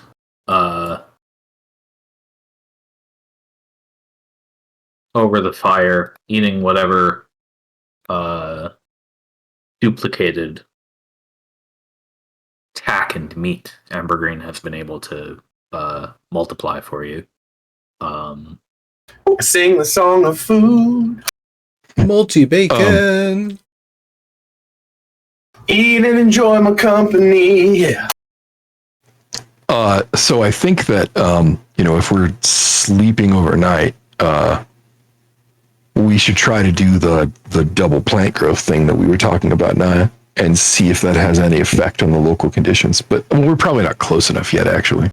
Yeah. Well, are we affects talking? It affects a half mile. Yeah, right. Would if you cast that spell right at the edge of the sandstorm, you'd cover about half the city or half the lake, basically. Well, that's not bad. Yeah, so that's where we want to do it from. All right, so we have to wait till tomorrow anyway. I was just trying to figure out a way to use the nighttime effectively. Yeah, it's way off there on the horizon, so you do still have a bit of a trip before you actually get there. But 10 a.m. tomorrow is when you will have all these opportunities. So if you're ready, I can bring you to 10 a.m. tomorrow. Yeah, okay, let's do that. Yeah. The other thing we had talked about. So let's say this is one of those conversations we had around the fire. I also have control water prepared. And we had talked about increasing the volume of the lake.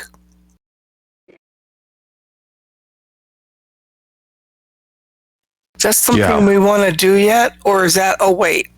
That's a wait. Well, because right now we know that water's actually causes her physical pain. So when we last talked about that, our thought was that we would try to investigate if there was any way to purify the spring that must be the source of whatever water is left before we did that.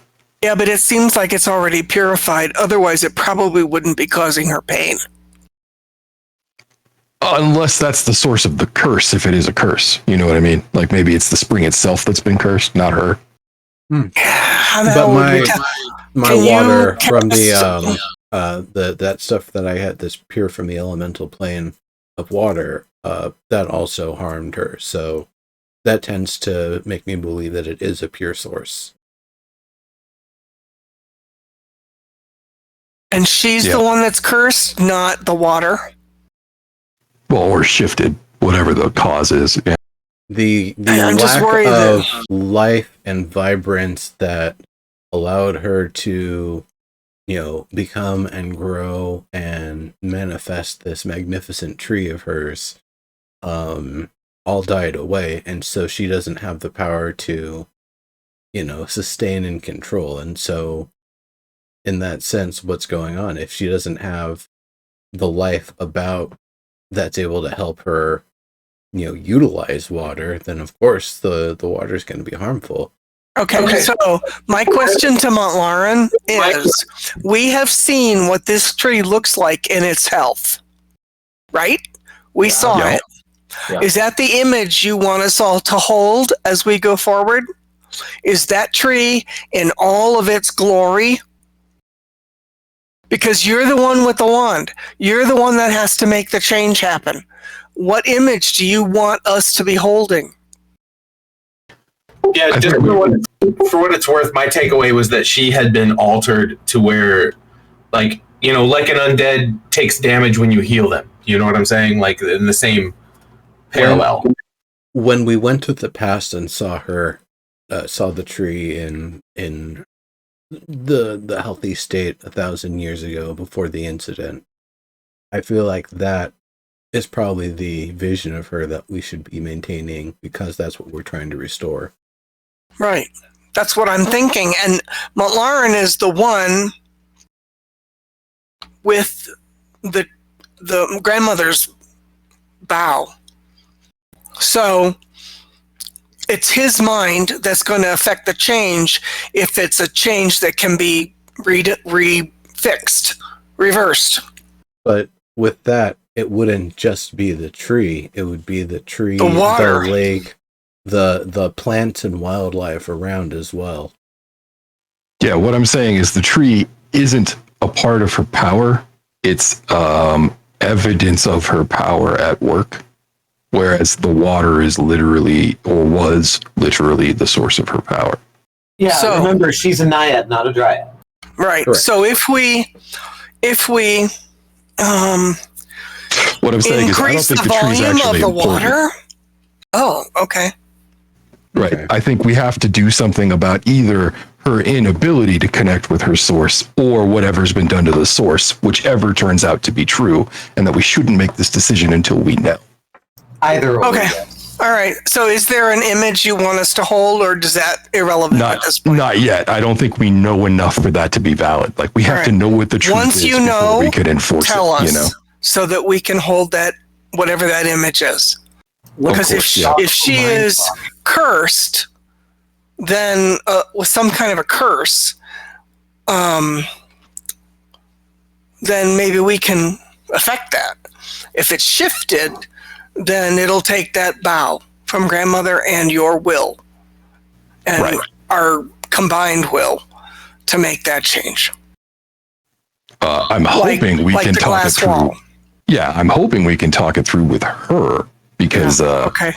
you know, she knows what the truth ought to be. She was there. Okay. She might not be able to remember it though. Yeah, that's my fear. But that's actually also why I don't want to make the decision yet. I want to at least try to figure out what's going on before Okay. we try to impose our will, you know? That works. Okay. That's the only other question I had going into this. I'm following So, the yeah, lead. If I think first we test Nimbus's theory with our plant growth experiment. And if that doesn't work, then we try to contact her directly. And then if that Okay. doesn't work, we should investigate the spring. And if the spring is as pure as we think it is, then we know we just have to deal with her directly. Okay, so we have a 100-foot radius centered on a point. So if we both go up towards the west side of that image on the map of the lake, I'll take the north, you take the south. Well, okay, so I don't think we should both try to do this at once. I think we should do this in 2 stages. I think Oh, okay. one of us should create the 100-foot circle, casting it over a minute, right? Then the other one should do the 8-hour version to encourage growth while that circle of plants is still there. I see. And then with that, Okay.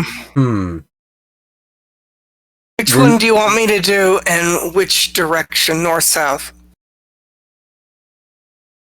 But yeah, Because I we think need honestly, to get on the road.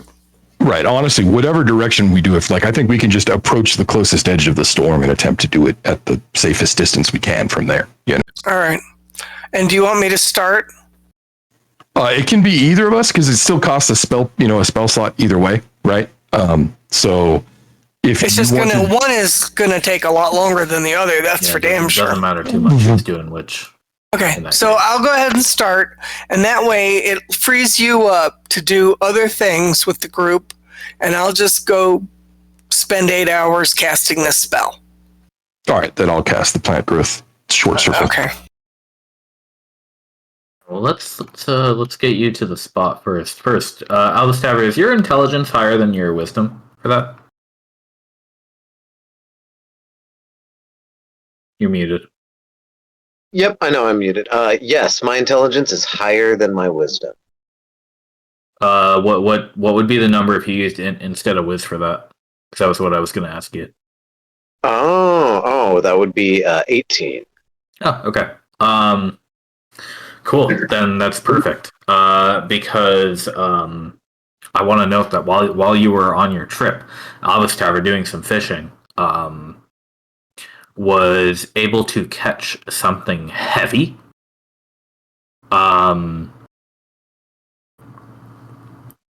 It is the rusted and pitted and missing a prong fork of a trident.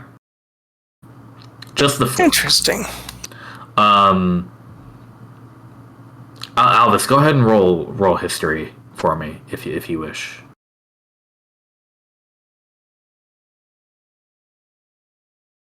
Alvis, when you're able to pull this thing back up, you kind of have to slow down the skiff when you catch it, and sort of luckily your ring magnet actually caught on one of the prongs, so it was able to you were able to reel it in quite easily. But this thing has some heft, and you think you recognize. You remember when you were at Chose and you met the king's military? Any of them who were armed were normally armed with a trident. Interesting. Damn. That's super cool. Would you say there's 4/5 or more of the item present? I would say there's only 2/3 of it, actually. Darn. Well, yeah, because it's missing its entire rod. It's missing the left. Oh, sorry. So just the head though is actually missing the whole left prong. Has snapped off or decayed at some point. So you have the middle prong of the trident and you have the right prong of the trident. I like this though. I feel as if I can. I already have an idea with it. I won't go for what's left. Then would I be able to restore it, except for of course the rough broken up parts? Yeah, you could repair like the rust and pitting and stuff. In what material is there? Yeah. Okay. Not right this second, obviously. Sure. But that's all you find on this trip, Alvis Tower. That one big chunk. I like it. No, it's great. I feel like I can put that trident, snap it a bit, and then put it on Keen. Give some piercing damage to that. That big teeth. Ooh, or big teeth, big saber teeth. I was thinking of a bite. It'd be nice to have a bite attack. All right. Now let me move you guys over to the actual storm. So did you want to go north or south here? South puts you closer to the cave. North by south. That's east. It could be west. Yeah, that's actually east. Exactly. I don't know. Pick a hex and go there. Somebody. I said that one. Yeah. All right.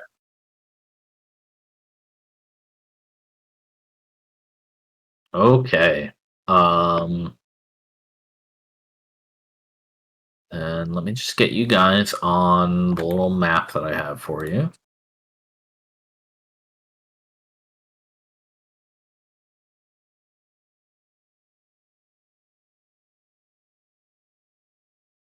Everything dies. Memory leaks.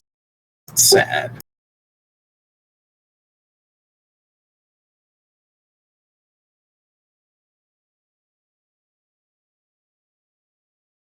No horse as usual, right? Get on the horse.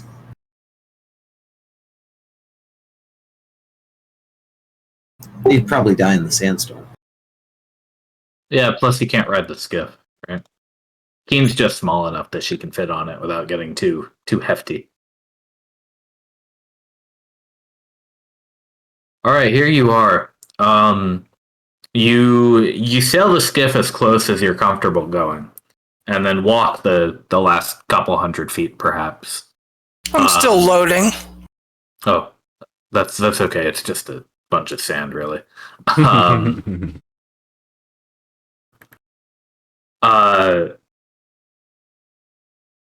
When you get within about 100 feet of the storm itself, which still swirls above you as vigorously as it did the day you left.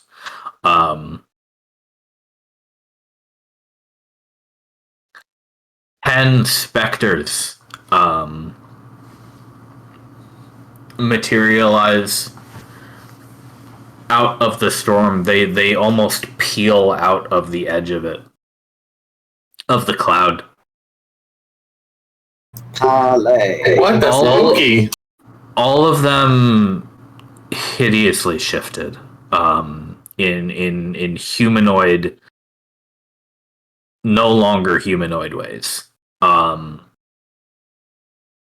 They do resemble skeletons or zombies, as you saw last time. These are very similar to the creatures you fought, but each one different in a grotesque way. But they take a sort of formation and do not take a step further. They don't roar, they don't brandish anything. They watch you with hollow eyes. What's this dark shaded area just north of the specters? And that's just hills and A dune? dunes in the sand, yeah. I play my flute and I go, toodly-doo, watch them with their hollow eyes, toodly-doo.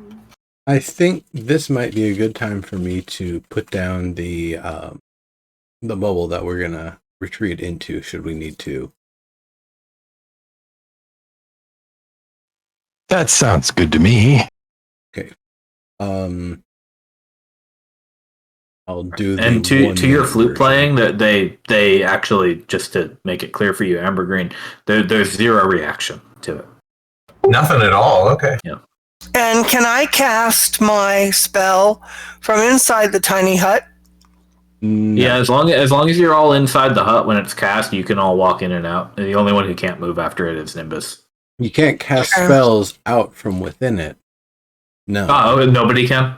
No. Wait, Okay. I need to be able to cast a spell that goes out at least 100 feet in radius. That's right. Yeah, but- we'll do it after the hut's up. Once it's up, you and I can just step out and cast spells. Exactly. Yeah. It's that if they all decide to attack, you can just stop what you're doing, step back inside, and you will not be, swarmed by the mob. I also did not. Okay, so then I have a question for Serb. Like, If I start that spell, we get mobbed and I have to interrupt it and go back in the tiny hut. Is that a spell slot used? I believe spells with long casting times, you do use the slot at the start of casting, yeah. I was going to say, yeah, just attempting to press the slot. But the way it works is you're using your action to cast, and in a hypothetical situation where you were getting attacked and your party was defending you while you're casting, turn them. you would be making concentration checks to continue casting, and if you lost concentration while casting, you'd have to start over and spend another spell slot. So that's how that would work in that situation.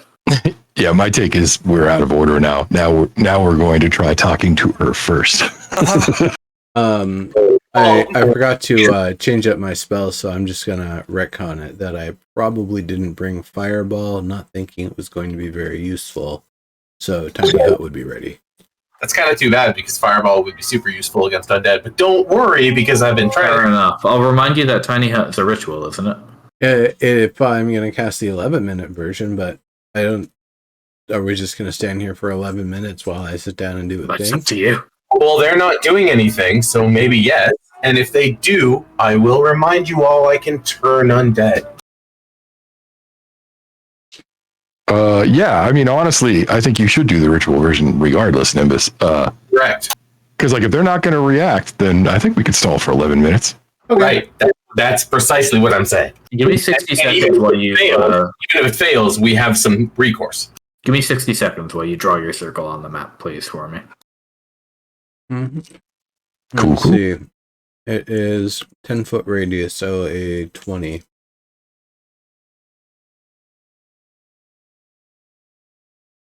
Change the color.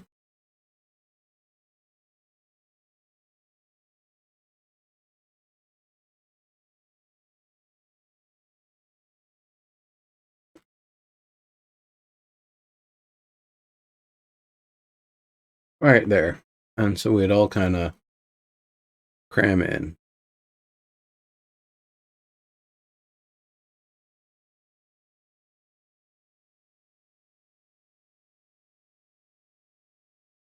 Which is the point of it.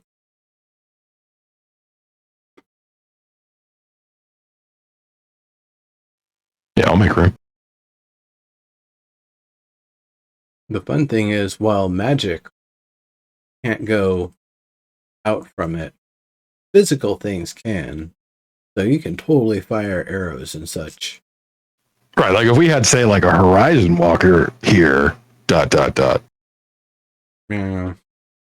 He probably miss every time. No, I wouldn't say that. There's I'm back. a lot more of the die than the attack roll, still that matters. Yeah, he's going to miss a lot more, but still going to hit a lot. I don't know, at level 2, he's probably going to miss all the time. Rolls of 15 plus generally hit, even if you suck. That's true. Yeah, that's a fair point. And there's a lot of enemies that don't rely on high AC, but instead good saving throws and shitload of health to get by. So there are things even later in the game that a lobby would be able to hit them. It's just not the same sort of damage output as like a level 11 that's firing 3 arrows at a time. Yeah, totally. I was also thinking Montlarin doesn't generally spec his buffs because we're kind of a hardy bunch, but if I spec'd all my buffs, I could get him stat-wise, into decent range, at least like with his con and his AC, Yeah, for sure. Thanks for casting this, Nimbus. Absolutely. Yeah, so did you do the quick or slow version? If they didn't react when I started doing the slow version, I just did the slow version.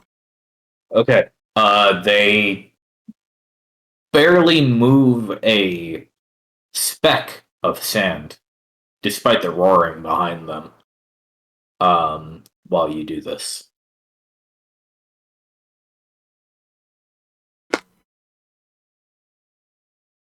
Yeah. They might just want to see what's up. What do you want to do after the hut is up? Well, I'm chilling. I might just pull out my shaman and start playing some music. Nice. Yeah, I was going to suggest that either one or two of us attempt to approach, within maybe like 30 feet of those guys and see if we can get our naiads' attention. Yeah, I'll go with you. All right. So Mont, Albus, Keen, anybody else going up? Yeah, what are you guys doing? We're going to try to parlay. I will stay a few feet behind and walk with you like your loyal minstrel. All right. Well, you are the healing, because I'm going to go with, so I am cover your ass. Exactly. I'm the whoa, shit's going wrong. That's why I don't want to be up front, but at the same time, I want to be nearby. I'll reiterate, I can turn undead.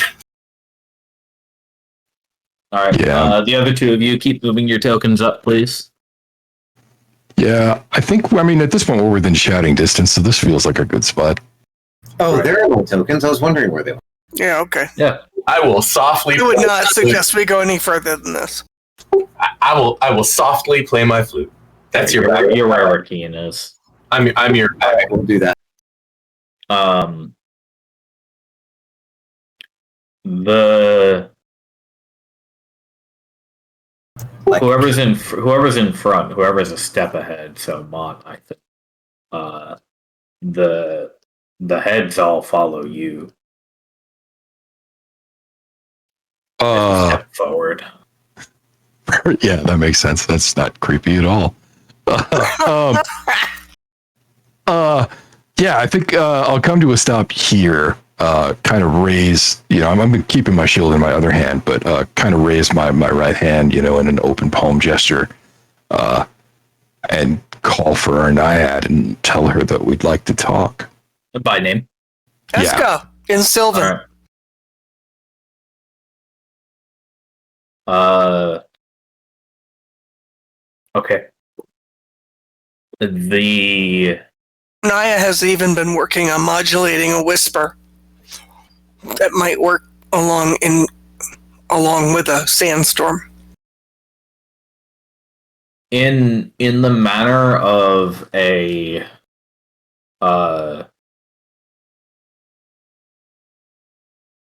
sand that has undergone liquefaction and can slosh.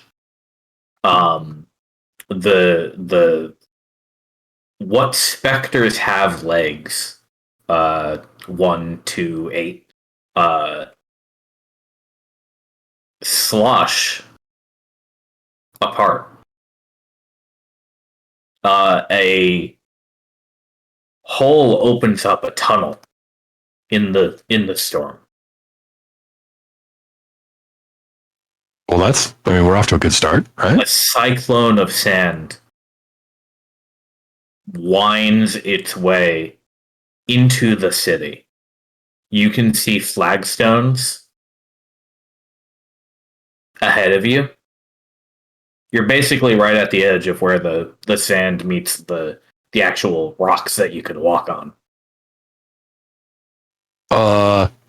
Yeah, I'll look at the rest of the party.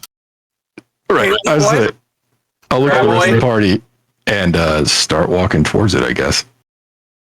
Like a cowboy loosens saddle. I swagger on in. Nimbus, what about you? I'll look back at Nimbus. Shit, I can't cast message. Nimbus can't leave. Oh, I mean, I can leave and just cast it again, but this is the point. Like, if you want me to leave this as a retreat point, I can hear you. You can say you'll come with us, but if you want me to keep this open, I will stay here. I would call back to you, Nimbus, and I would say it looks like she wants to talk. We know traveling through the sands is a charisma check away if you could do that. he just picks up the pop-up tent and just carries it forward. Yeah, Right. not Does the quite. thing where it all folds in on itself. Right, exactly. An interesting idea for a magic item. No, it's for that one to work. It's not that I'd move the tent; it's that it stays in place, and I have to move the rest of the world around it. Right. Well, if That seems we're going in, it's probably better for me to stay with, so we can pop that. we need to hire a gnome. We did. Yeah, well, I mean, Shall I assume that Badath has been safely stored in your lantern? Yeah, that's Badath would be Okay. yeah, hidden Um, away from the moment. Malaran, I assume you have your wand, and Albus Tavern, do you have Seymour in its jar with you, or did you leave it on the skiff? I got Seymour in my bag. Okay. Actually, here's an I'm so glad he said bag. odd rules hacky sort of thing. I imagine the answer is no, but could Badath acting as a proxy self-caster for me keep it open while I walk away? No. Okay. Yeah, I didn't think so. That's way too rulesy and like meta. I like that hack though. No, wait. Is it in the rules of the spell? Does it say touch? No, it says the caster has to stay inside the hut. Okay. Yep. Never Yeah. mind. So you're still the caster, even though you can cast through. exactly. So that's not. Yeah, that is fair. Yeah. If the wording. It's also not a touch spell; it's a self spell. Yeah, there you go. If the wording touch was in there anywhere, then the argument would maybe have some legs. But no. Okay. The specters watch. They turn their heads as each of you step over the threshold. Howdy. Otherwise motionless. When all 5 of you are plus Keen, in the hallway, it closes back behind you, and Oh no, Badath! no, he's in his lantern, right? Yeah. I just said that like a second ago. Yep. So he's Okay. Lamau, you walked into my trap. Familiar dead. Got him. Oh, there's everybody. All right. Hang on. Trying to move these tokens without it getting fucky. Yep. Well, we knew it was a trap going in, right? Yeah. 50-50. Yeah, like I'm hoping it's not, but yeah. Right. Okay. In only a moment, you are before the husk of the Naiad.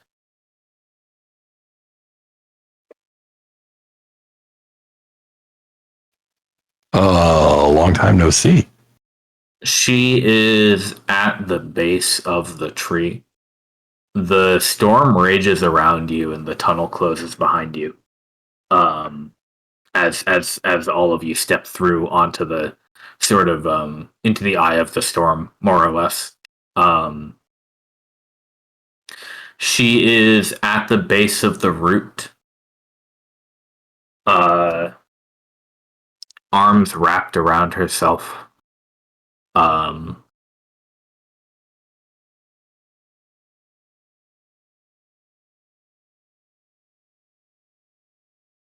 She says, "You intruders, no, explorers. I remember you."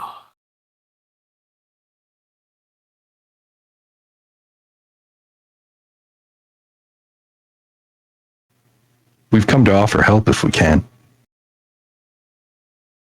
Is that why you've returned? It is. Your sensor of guards.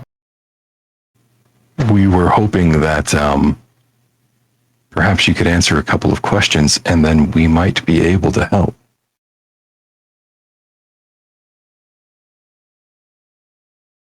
To the tweet, to the tweet, tweet, tweet, tweet.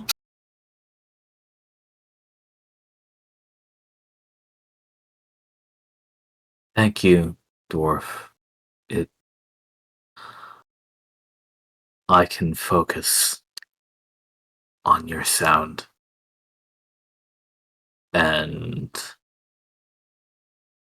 Oh shit, keep playing. Happy music. Happy music. Exactly, right? Alright. Oh, if that's the case, then I'll provide an assist. Soothe with that flute. And we need dance music there.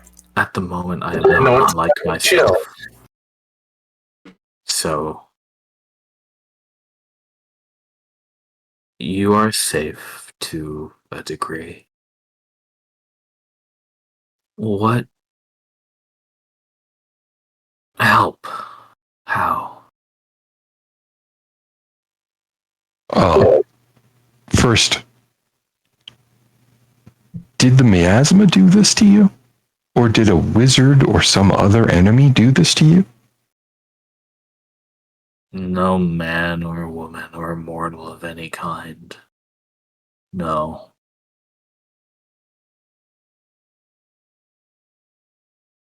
Shit, it was the land. It was something that. It was maybe the Redshift. Yeah. Out of character. Do I ask her if the desert is her fault, or do we try to fix her first? Right. Well, likewise. My table talk, but my playing just without actually focused casting. Maybe that will bring my goddess nearby. Oh. I would say also on the table talk side of things with this. Actually, just continue. If it's important, I'll bring it up. All right. If you want me to cast plant growth, just sort of voce tell me and I'll start. Okay.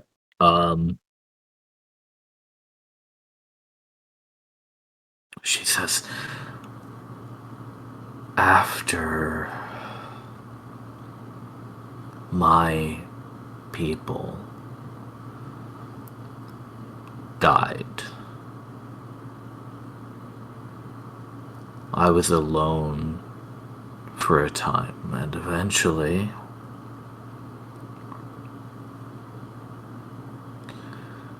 I awoke to find I could no longer recognize myself.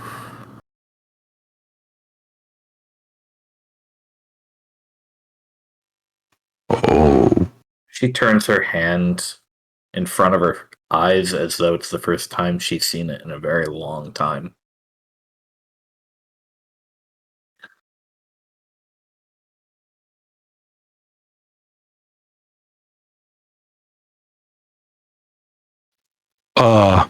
Okay. At this point, I would present the bow wand. And as I do, I'll say, you know of the dryad to the west, the one called Grandmother. We asked her how we could possibly help you, and she presented us this wand. She's also taught us a bit about the corruption. She believes that with the right power and the right focus and the right will, that you can potentially drive this corruption out. The problem is when she does this, she actually draws in the corruption of others to herself. Do you perhaps understand what I'm talking about here? Question: are you showing the wand? Are you handing the wand? Or are you using the wand right now? Good At question. the moment, I am holding it, like not pointing it at her, but holding it up and showing it to her. Okay. I don't want to do a thing until I have, essentially figured out how willing she is. Do you know what I mean? Yeah.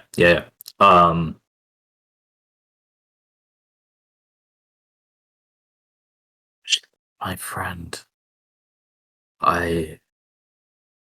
That must be her. Well, I could smell it on you. Her. So I let you in. To my city. The sand let you in. To my city.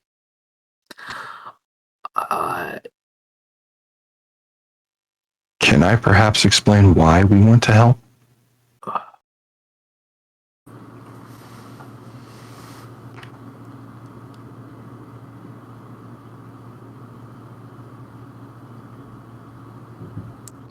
I hadn't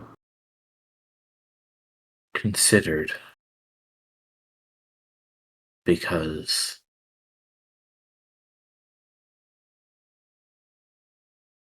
usually people like you ask me for help, and there is no help I can give you. But I would like to know. Yes. Tell me. I sort of gesture, to the general direction of the rest of Alsane's, and I'll say, we represent a much larger group of people who want to bring Alsane's back to life, but we understand that process starts with you. That's awesome. She asks. Oh, what was that? Sorry. She asks Vesoth.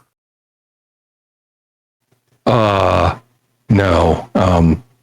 We are an expedition hoping to address the curse that has befallen Vesoth and restore it. But we are not of Vesoth. I am, in fact, from much, much further away. I can perhaps give you a map of what the lands look of now. She Albus, you think if you pulled a map out of your bag right now, it may fly out of your hands into the storm. Then I don't pull one out, but I offer.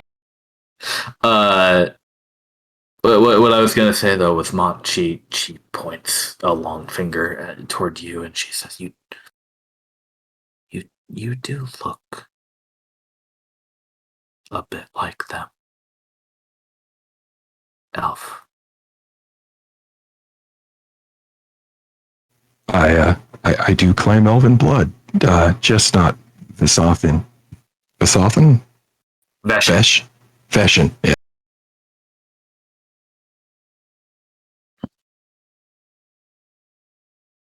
Bring them back. How? I watched them all die. In truth, we don't know if we can bring them back for sure, but we do think that we can bring an end to the corruption that was wrought by the fall of Vesoth.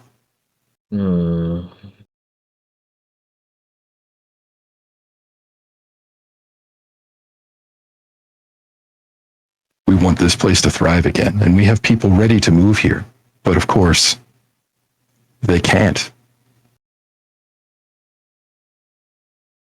Oh, you would die. We have a means to protect ourselves from the miasma.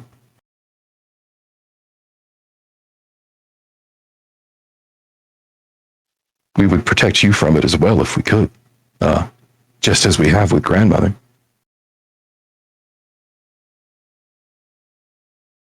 She is safe and alive then.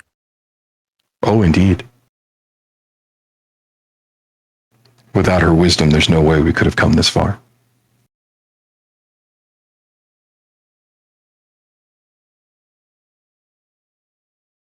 Did you heal her too? We can't change what has already happened, unfortunately. We can stop it from happening again, and we can prevent it from happening further.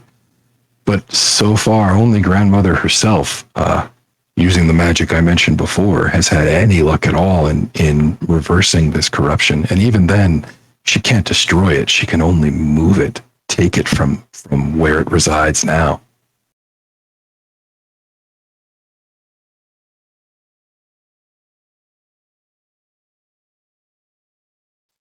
We have undone the corruption once, but we had the help of a unicorn at the time. Noble.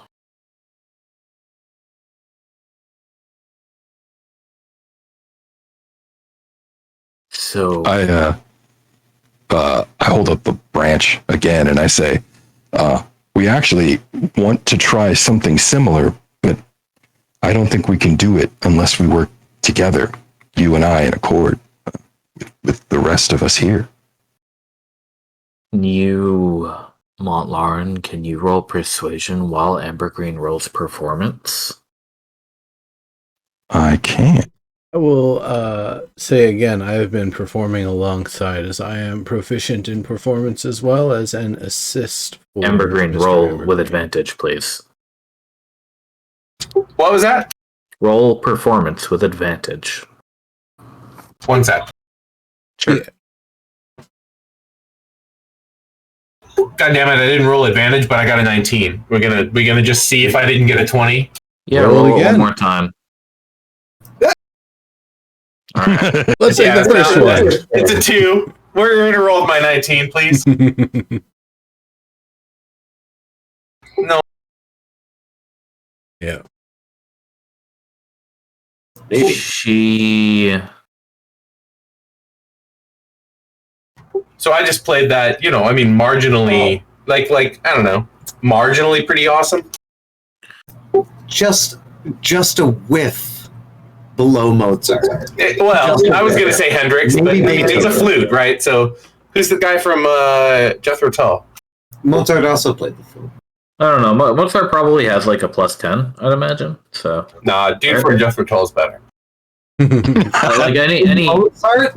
any like god tier musician would probably have a +10, I'd say. Probably. His name is Ian something, right? And they get the crit.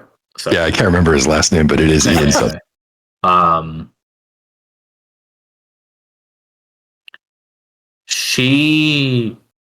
Ian Anderson. She speaks to the cadence of the song that you are playing for her, as though she is clinging to it like a life vest.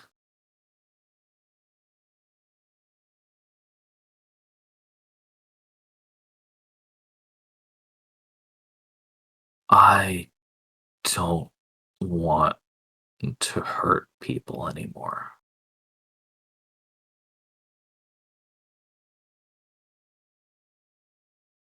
Help me. We don't want you to hurt. Okay. So at this point, I kind of want to motion everybody to step close.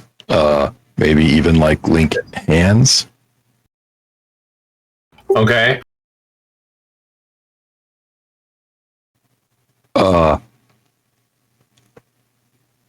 Eska, this corruption has to go somewhere. I hate to ask, but could we potentially put it in the tree there?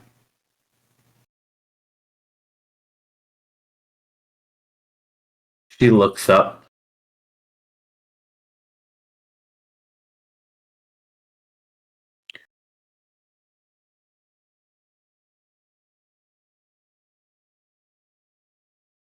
This tree was planted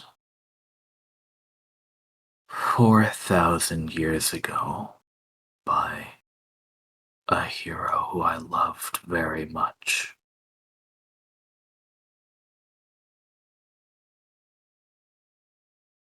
But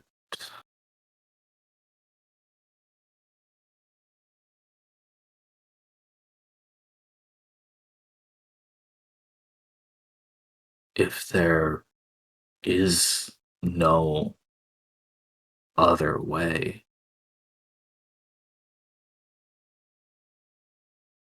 if I rage,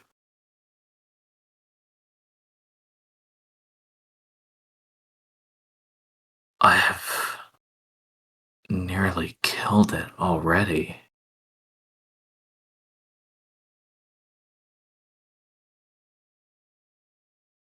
Are you sure that's the only way? Well, if we can all imagine, no, if we can all be certain that you are as you were before, perhaps a similar magic could simply undo what has been done. But again, we only had success with this once, and with the help of a unicorn. Hardly remember. A dead unicorn. Hush.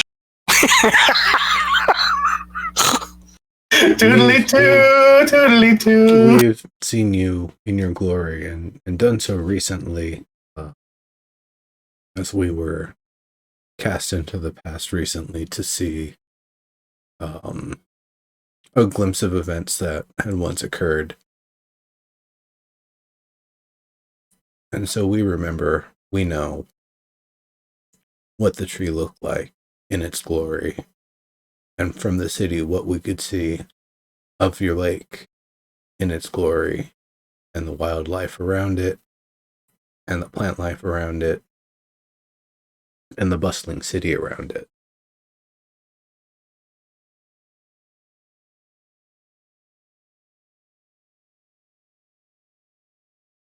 Let us help. Let us use what we can to restore your memory as best as possible. Come on, what do you want us to do? So I have kind of a complex thought here. So my thought is we have basically one of two routes. We can try to move the corruption into the tree and just pray that a 4,000-year-old tree has enough, fortitude where it won't be that affected by it.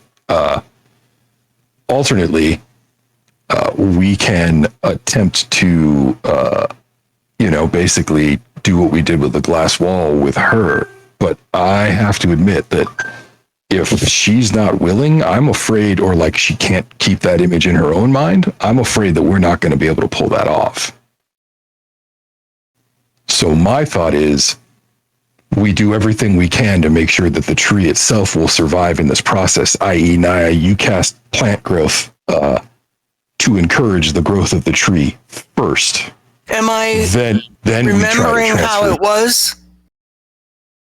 I don't think that'll matter for what we intend to do if we're just trying to transfer the corruption. I think that's only going to matter if we try to undo it. And the reason I don't think it'll work is because we didn't actually see her in the past. We only saw the tree in the lake. Okay. Right. So I don't know that we can restore her to what she was just with, our certitude. Right.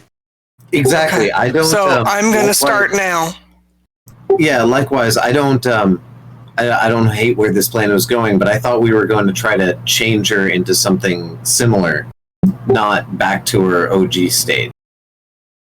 I don't know that we can do that on a sentient creature that may or may not want that, Oh, yeah. No, of course. I thought she was giving consent. Yeah, Okay. She's letting us do the magic. I don't know what that means. I'm going to cast the first version of this, which is the 1 minute, the instantaneous action. One action. Before you start, she is back turned to you, stroking with her hand the root that she was sat up against.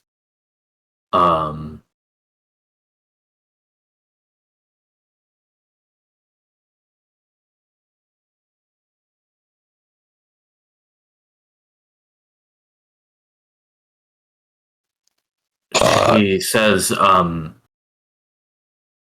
love aside, my duty has always been to Vesoth.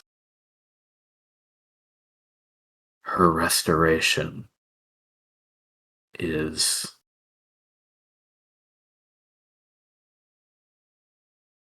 the only thing that matters. Besides my rage. So will you put my rage in this tree? If that's what it takes, if that's the corruption. I'm going to try to position myself so that I can act as conduit here. You can position yourself between her and the or such that you can put the wand between her and the tree, right? Yeah, exactly. Naya, tell me where you're going to cast this spell. Well, that's the thing, is I need to know where everybody else is going to be because it becomes difficult terrain as soon as I cast. Oh, that's true. Well, you can choose to exclude. You can exclude any area from it, so you can just affect the tree if you like. The third paragraph of that spell. Yeah, so cast it up on the root, focus on the tree itself. It's if you cast it in in a town center, it's not like, oh, everybody's fucking tangled now. You can just So I can cast it like, You can cast it right on the tree, and then just say I exclude everything besides the tree, and then you'll just for like cast what, 20 feet out? Well, For the whole 100-foot radius, right? Yeah. Any area can be excluded. So if you just want to pump up the tree, then the 100-foot radius centered on you into the tree will get empowered. All right, does that work, Mont? Just the tree? Yeah, absolutely. Okay.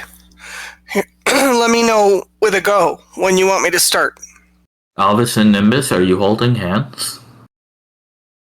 Yeah, we join in on that. Amber Green, what are you doing? Play. Play like our lives depend on it, man. They do. Actually, no, you're right. I probably would still be playing alongside him. Okay. Exactly that. I'm there for Mon. Just waiting until I have to flex into some actual magical casting. If anybody else is fucking certain that this magic works, it's me. I was fucking there. I saw it fucking happen. You were, yeah. Yeah. So I'll to Alvis, I guess, since it's you and I here, and to Naya, since she's nearby and casting, I'm gonna try to pull the corruption from Eska, and that part I'm pretty sure I can do because grandmother kind of taught me how to do that. I'm gonna try to repurpose what I've learned to put it in this tree. That's the part I want you all to focus on, because that's the part we're probably shakiest on in terms of technique. You know what I'm saying? Okay. Using that there wand. Nope, I got you. I clutched the acorn of protection in between the hand that I'm holding Mon's hand. Okay, and so this plant growth that you want me to put into and around the tree, is this to help sustain it, to take that corruption? Right, because grandmother can pull this off because she has the fortitude to host that corruption. Okay. I'm hoping a tree like this can do the same, but we should give it every help we can. You're sticking a druid IV directly into this tree. Right. Right. Okay, let me move so on. that you can kill it. Well, or so that it can hold the poison and free Eska. All right, I'm going. All right, let's do this. Eska, if you don't mind, please grab the end of the wand there. Yeah, hesitantly, she reaches out, and while Naya is casting the spell, Naya, you don't have to do anything. Alvis Taver, you're holding Montlaren's hand, right? Yep. In that hand, I have the acorn clasped. Ooh, okay. Did you want to use it or channel it during this?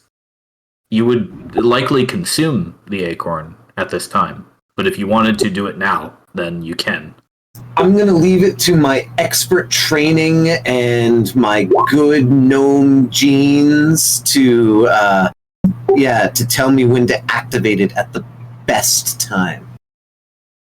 Then Alvis Taver, you can roll persuasion with advantage. Montlaran, you can roll persuasion. And you will also have advantage because you made her friendly. Excellent. All right, here I go. Ooh, very nice. Okay. What was the other roll on that? A nice 5. You have a -1 persuasion? I have a -1 charisma. Oh, I that's actually You're have, proficient. Yeah, I'm proficient in persuasion because I was trained by a guild to be. Despite being somewhat of an ugly. I forgot that your charisma is so low. Yeah, I'm the rich snob kid. Like that's the. I was gonna It's- say you're Quark from DS9. That's right. Exactly. Yes. Exactly. Yeah. It's not that I look particularly ugly, it's that my personality is literally so intolerable. Your personality is ugly. Yeah. Back to the task at hand. She clasps the wand, which is in contact with Montlaren's hand and in contact with the. Oh, Montlaren, are you using your left? Sorry, it was your right. No, left. Yeah, your left clawed hand. Yeah. Okay, just check.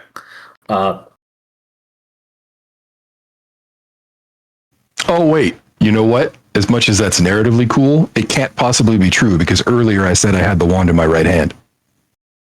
Very well. Okay. Albus, you are clasping Montlaren's clawed hand with yours.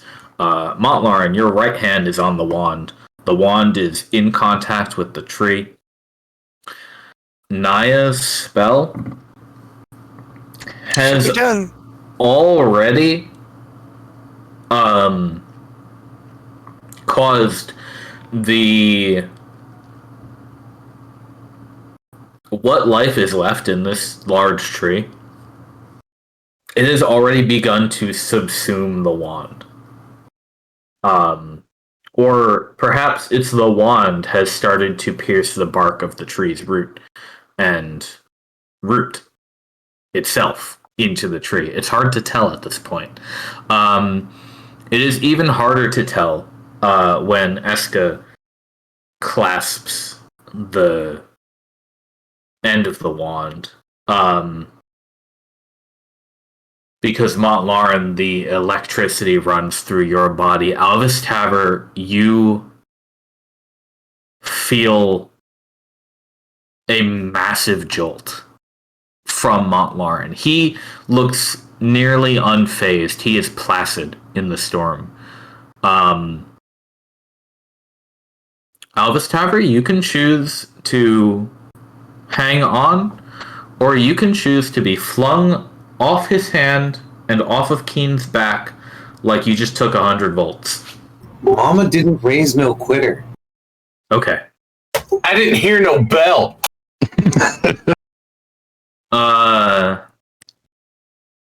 In that case, you are significantly jolted.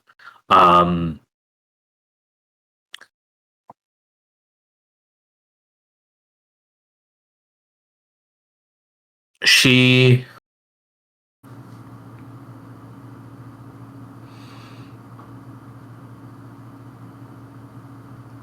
says, just a moment after her fingers wrap around the wand,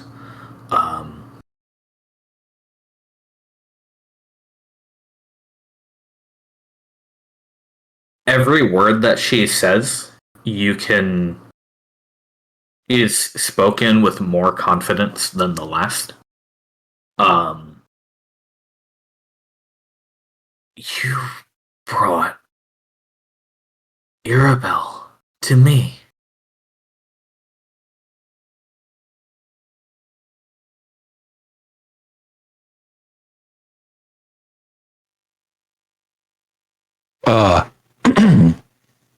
I'll smile at that and nod and say, we figured it was the only way.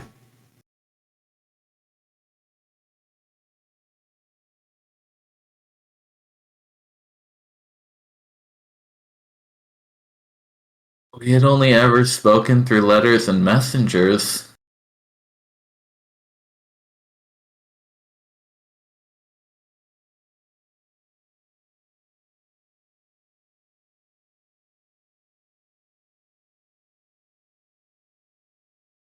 She winces, and you hear her say,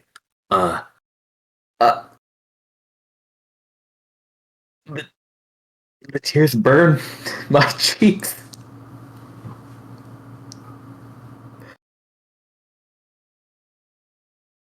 Lauren, you know the drill. You are at 1 hit point and 0 spell slots.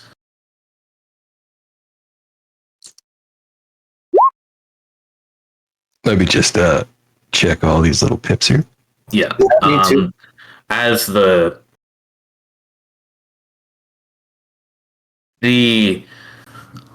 what was a sandstorm runs through your body, and I mean, you've basically completed a circuit here, right? Totally. Alvis Taver, you are at 1 hit point, and all of your spell slots are used. Can I use my second wind? That's a heal. Yeah, my second wind is a heal. That's an action, right? It's a bonus action. All right. Well, you'll have to wait till your turn, which will happen eventually. But you're at 1, so.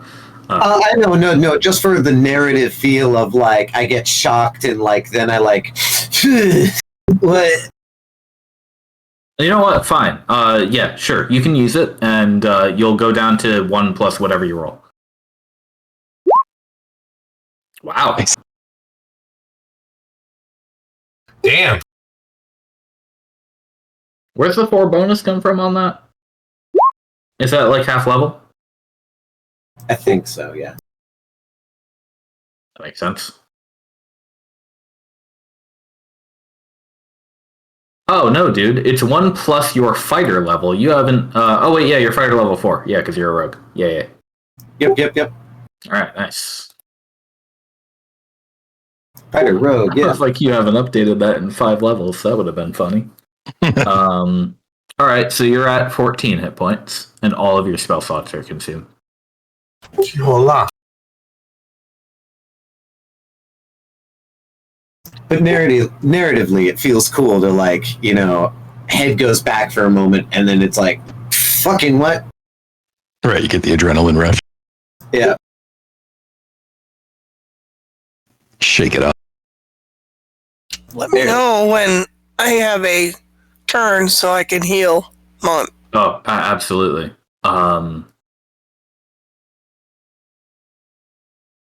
It's funny that my screen updated Alvis's token, but not mine. That is funny. Yeah, it's updated for me.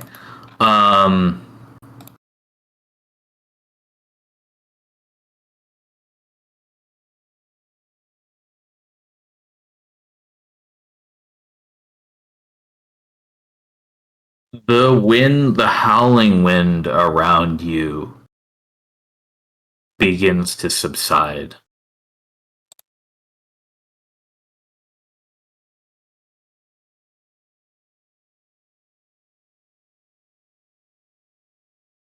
And Naya, you're probably the one who notices this most closely because the other 2 gentlemen are a tad preoccupied.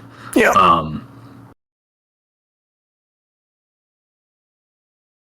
Angry red veins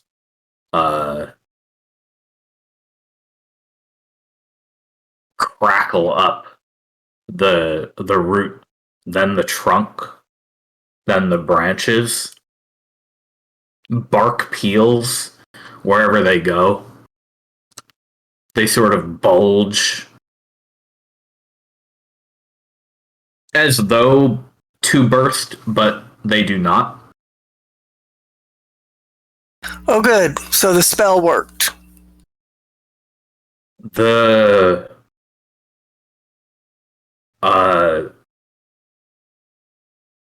like a sheen of oil from back to front, her fingertips last. The sand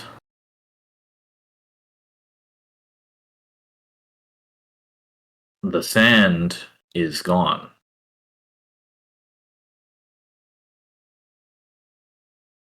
It is no more. The Does it five just of wait? you Does the sand are- just kind of blow away? Yeah. Okay.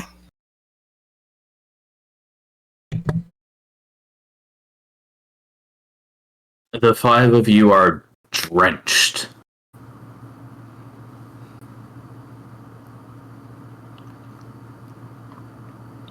In the stream of water that is now pouring from her onto the ground around you, bubbling up on the dry, hot dirt. Is she able to tolerate the moisture? Or is she screaming or what? I mean, a minute ago, her tears were burning her. They were. So, what's the update? Montlarin, your wand is one step up from dust. Still attached to the root, though, right? Yeah, So if I let go, it'll just stay there, right? it will. If she, to my eye, looks okay, and if this sense of like current has passed, I'll let go. Just leave it there. She's also let go. She's transparent. Water. She Fantastic. still towers above you. Totally too calming music. I'm assuming the acorn is dust now too. When I let go of Montlaren's hand. Yes, you did crush it, didn't you? Eh. Was that in your right hand or your left hand, by the way? It was in my left hand. My right hand was originally on Keen to keep me on. You were holding Mont's hand. So did you had his hand and the acorn in your hand? Yes. Right. Have more to stone hand. Okay, got it.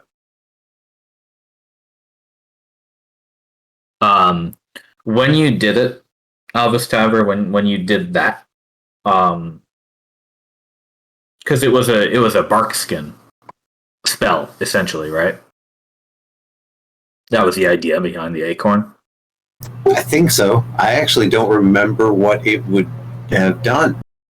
It was kind of experimental. Yeah, exactly. Right. What you found that it did while you were being shocked was as you were trying to use it to kind of, invigorate yourself and Montlarin, it was not a full body bark skin. It's more of a left arm bark skin.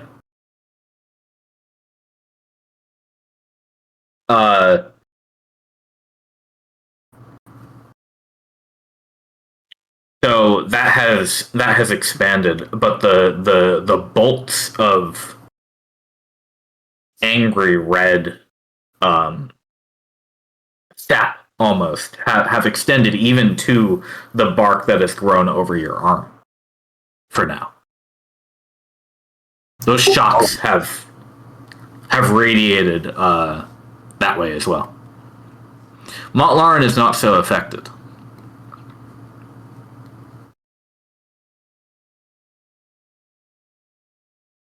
I hope this is not permanent. Maybe. I mean, does it hurt? You hurt. You both hurt a lot. Yes. I'm holding back my nose with my bandana, and I just say, Does it still move? Oh yeah. I mean, you're fine. Oh, well, I mean, if it still moves, we can work with that. Hey, if it's permanent, you can have that in common with the Brigadier. I know you'd love that. that would. Oh. Can we go see Lucent now? Okay, do we need to add any water to the lake? Yeah, Or I would. can we let Eska handle that? I would offer And to help fill things up. and then can I heal Montlarin? She is looking around. Kind of. You're not sure she necessarily hears you fully.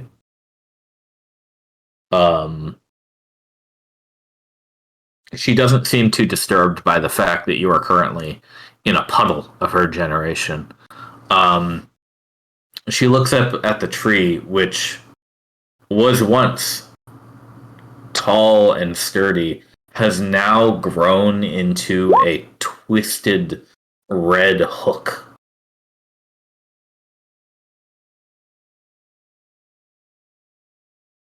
Well, that's grim. Well, it is grim, but what happened to her was grim.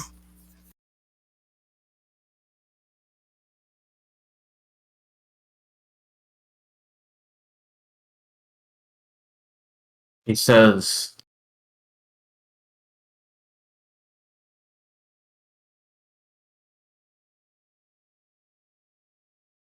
I think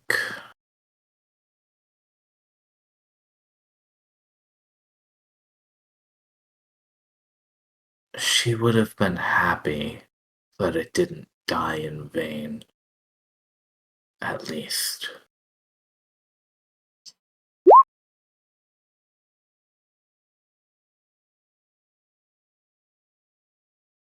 Heroic act.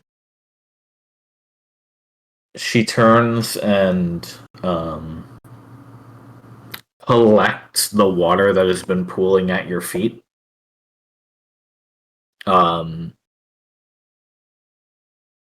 She is sort of sat on a bubble here on the dry land. Streams and sprinkles of water have already connected to the lake as much as it is. But the flowing clear water is sort of in this self-contained body that she has.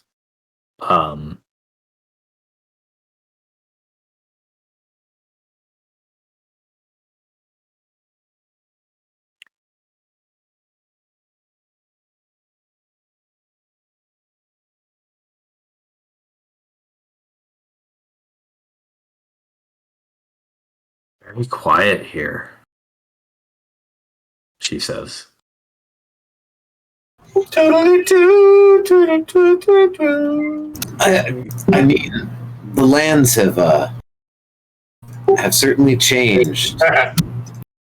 We'd like to do what we can to bring life back to the area. So instead of There's so much to do.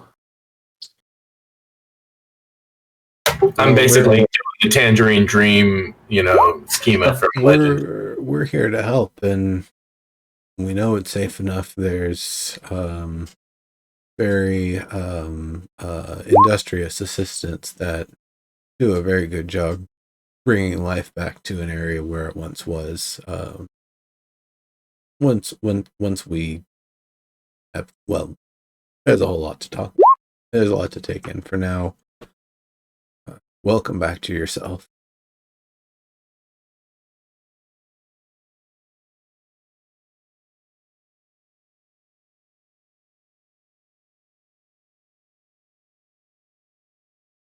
I'm sorry for what I did to you. I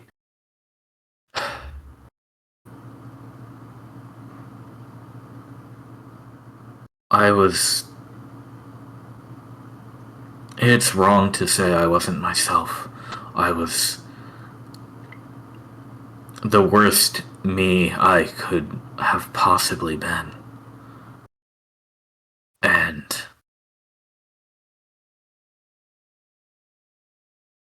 I was used as a shield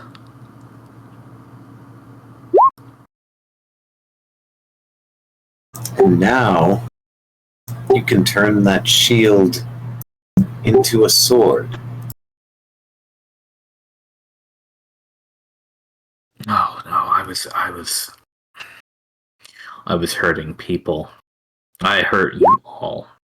And I'm sorry. I don't want to do that anymore. So don't ask me to turn into a sword. But I Right. will not harm any of you ever again. All your lay on hands are gone too, by the way. I forgot to Oh, you don't have those. we were willing to take the risk, and if that meant suffering harm or even dying to complete the task, well, that was our choice.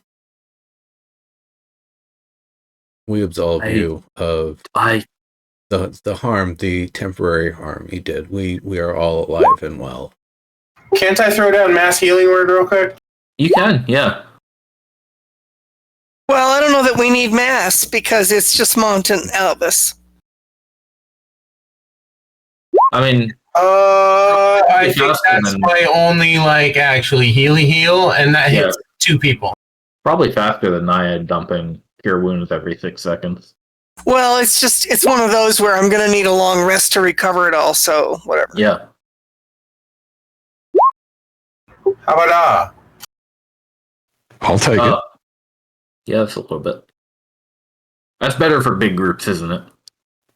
Yeah, that's really nice that we're all really close together. If I could just I'm already playing my flute, I could just be like, and also you kind of feel keen, and Yeah, totally. Yeah. So, seriously, so that you are never used in that way again, we need to take some measure to ensure that those that tormented you don't or can't return. Do you mind if we do some things in the city?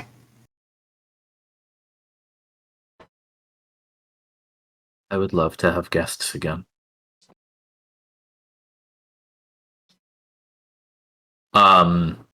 You are hugged by water. The wave wraps around you and pushes you in. You are half submerged. You might need to struggle a little bit to keep your nose above the surface. My mom's the only one who's ever hugged me like this before, but that's another story. what is my spellcasting ability modifier? That's your wisdom. As a cleric. As a cleric. Which would be +5? Yeah. Alright, dope. So you guys got 9 health each from that spell I did. No, did that not add it in? No, all I saw was 5 plus 3 You just times rolled 1. shit. Sorry, it's on 8, that one. right? It's 8. Yeah. Yeah, you rolled shit. You rolled a 2, so that's I rolled a +5. 2.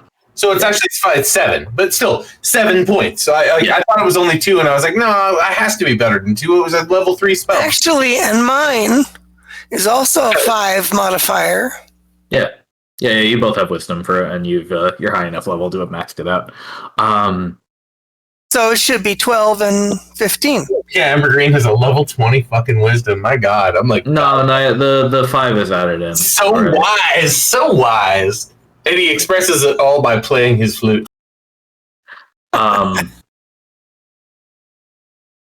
She backs up a step and says again, I would love to have people here again. I don't know if they were a contemporary of your era or not. We do have a friend, maybe a little outside your reach, Tumbling Avalanche in the Red Bluffs to the south. Are you familiar with him at all? She shakes her head no. Oh, that's a very friendly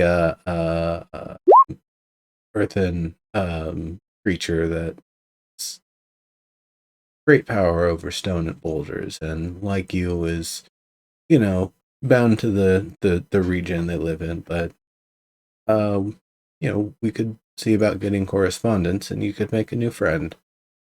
And of course, correspondence with grandmother, because with the protective means we have, it also gives us the ability to communicate.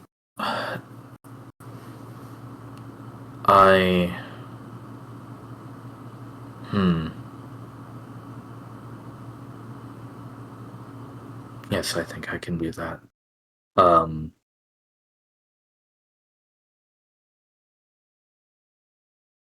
She, her arm,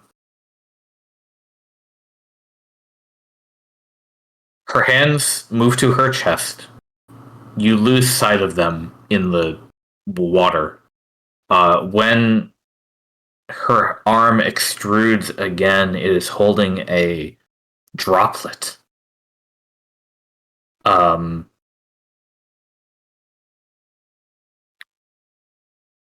If you are going to see her, please return my love to Arabelle too. I've missed her so much. We will, of course, absolutely do this. Make sure that it gets to her safely. How big is that, sir? The size of your thumb, perhaps. Okay, I have a pouch. Unless somebody else has something better. Nah, you can hold it. That'd be You good. can hold it. It's solid, Naya. Okay.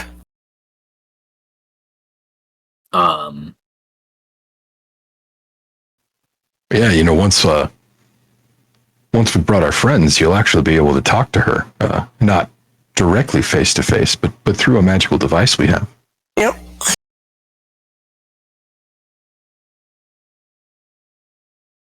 Will you return soon, then? That is our hope.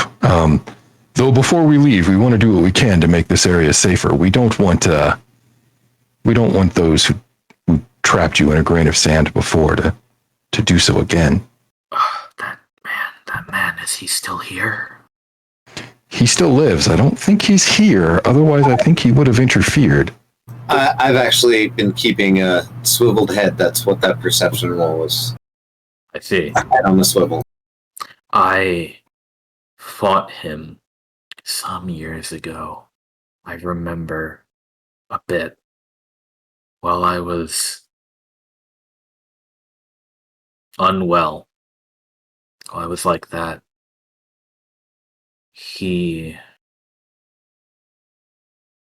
Before the storm even, he came to my city, and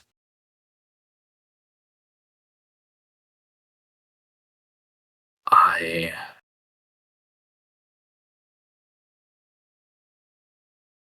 hated him, and I tried to kill him, and I couldn't. He got the better of me. He's your enemy? For better or for worse, yeah.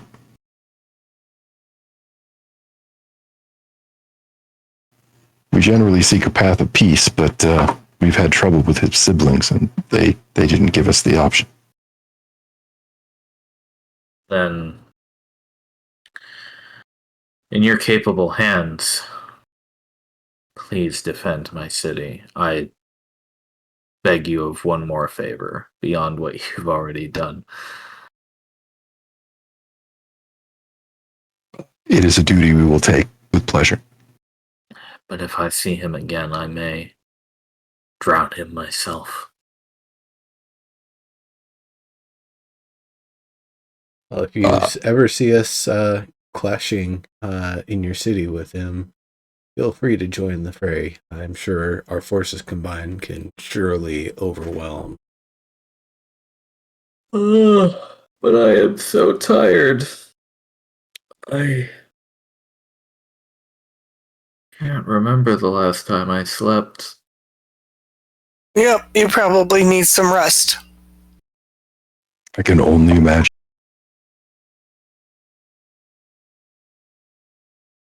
I think I will do that. And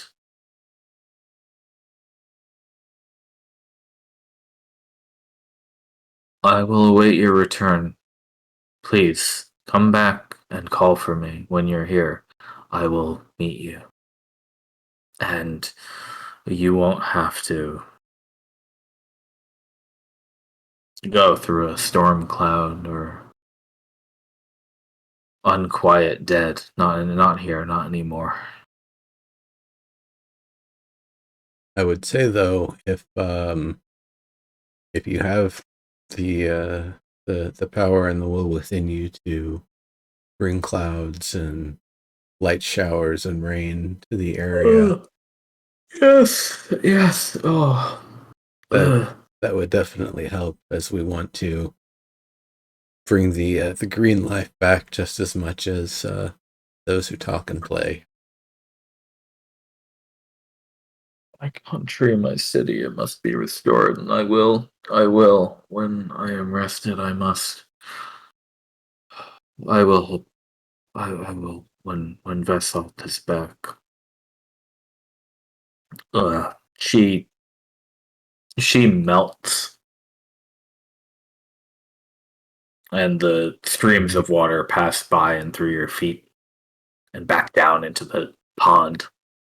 You don't see her anymore. Oh, that is. There it is. Oh, I've never seen Whoa. a being of her caliber faceplant, but that is apparently what it Yeah. looks like. Yeah.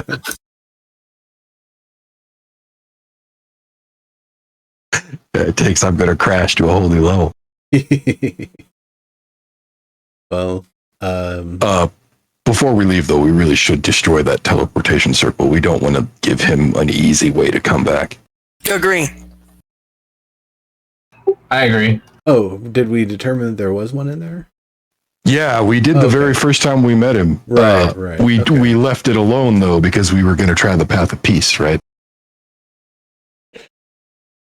The only reservation I would have is if we actually wanted to use it for the transport of goods, and once we've got our obelisk set up, then destroy it.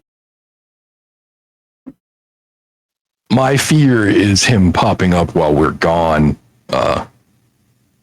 You're right. You know, in a Fair way enough. that surprises us. It's his teleportation circle.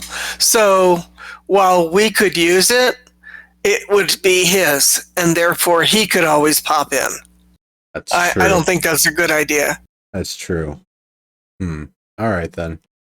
That's probably a good idea. We should now that we can access the city again, that is a good idea. All right. Well, that's what I think we ought to do next, personally. And I think we Okay. ought to do it before we leave town. Totally. In that case, we will run. You're destroying the teleport circle next week, or next session in 2 Okay. weeks. Sounds good. For now, you will exit the lake bed, head toward the city, head toward where you know Prince Vashta's little tower is located that he has claimed for himself. If it's still intact after that sandstorm that has raged for 2 Take weeks. Piss on it. Yeah, as I say, in a perfect world, the problem's already fixed, but we still got to find out. Right. Yeah, that little purple curtain might have been just enough to keep the sandstorm from completely shredding the inside of that room. Albus, your arm aches. But we'll talk about that more in a couple weeks. So that'll be today's session. Thank you for the session, Well, sir. This is Man. good stuff. That was Thank very you cool. for succeeding. We have a little bit more of this particular mini adventure to go, and then we'll continue the story next time. So yeah, I'll see you guys then. Just out of curiosity, before we sign off, how many failure conditions did you have prepared? Oh, that's a secret. You'll find out when the campaign is done. Okay, sounds good. All right. Shutting down the stream later. All thanks for watching. Night, everybody. Bye, everybody.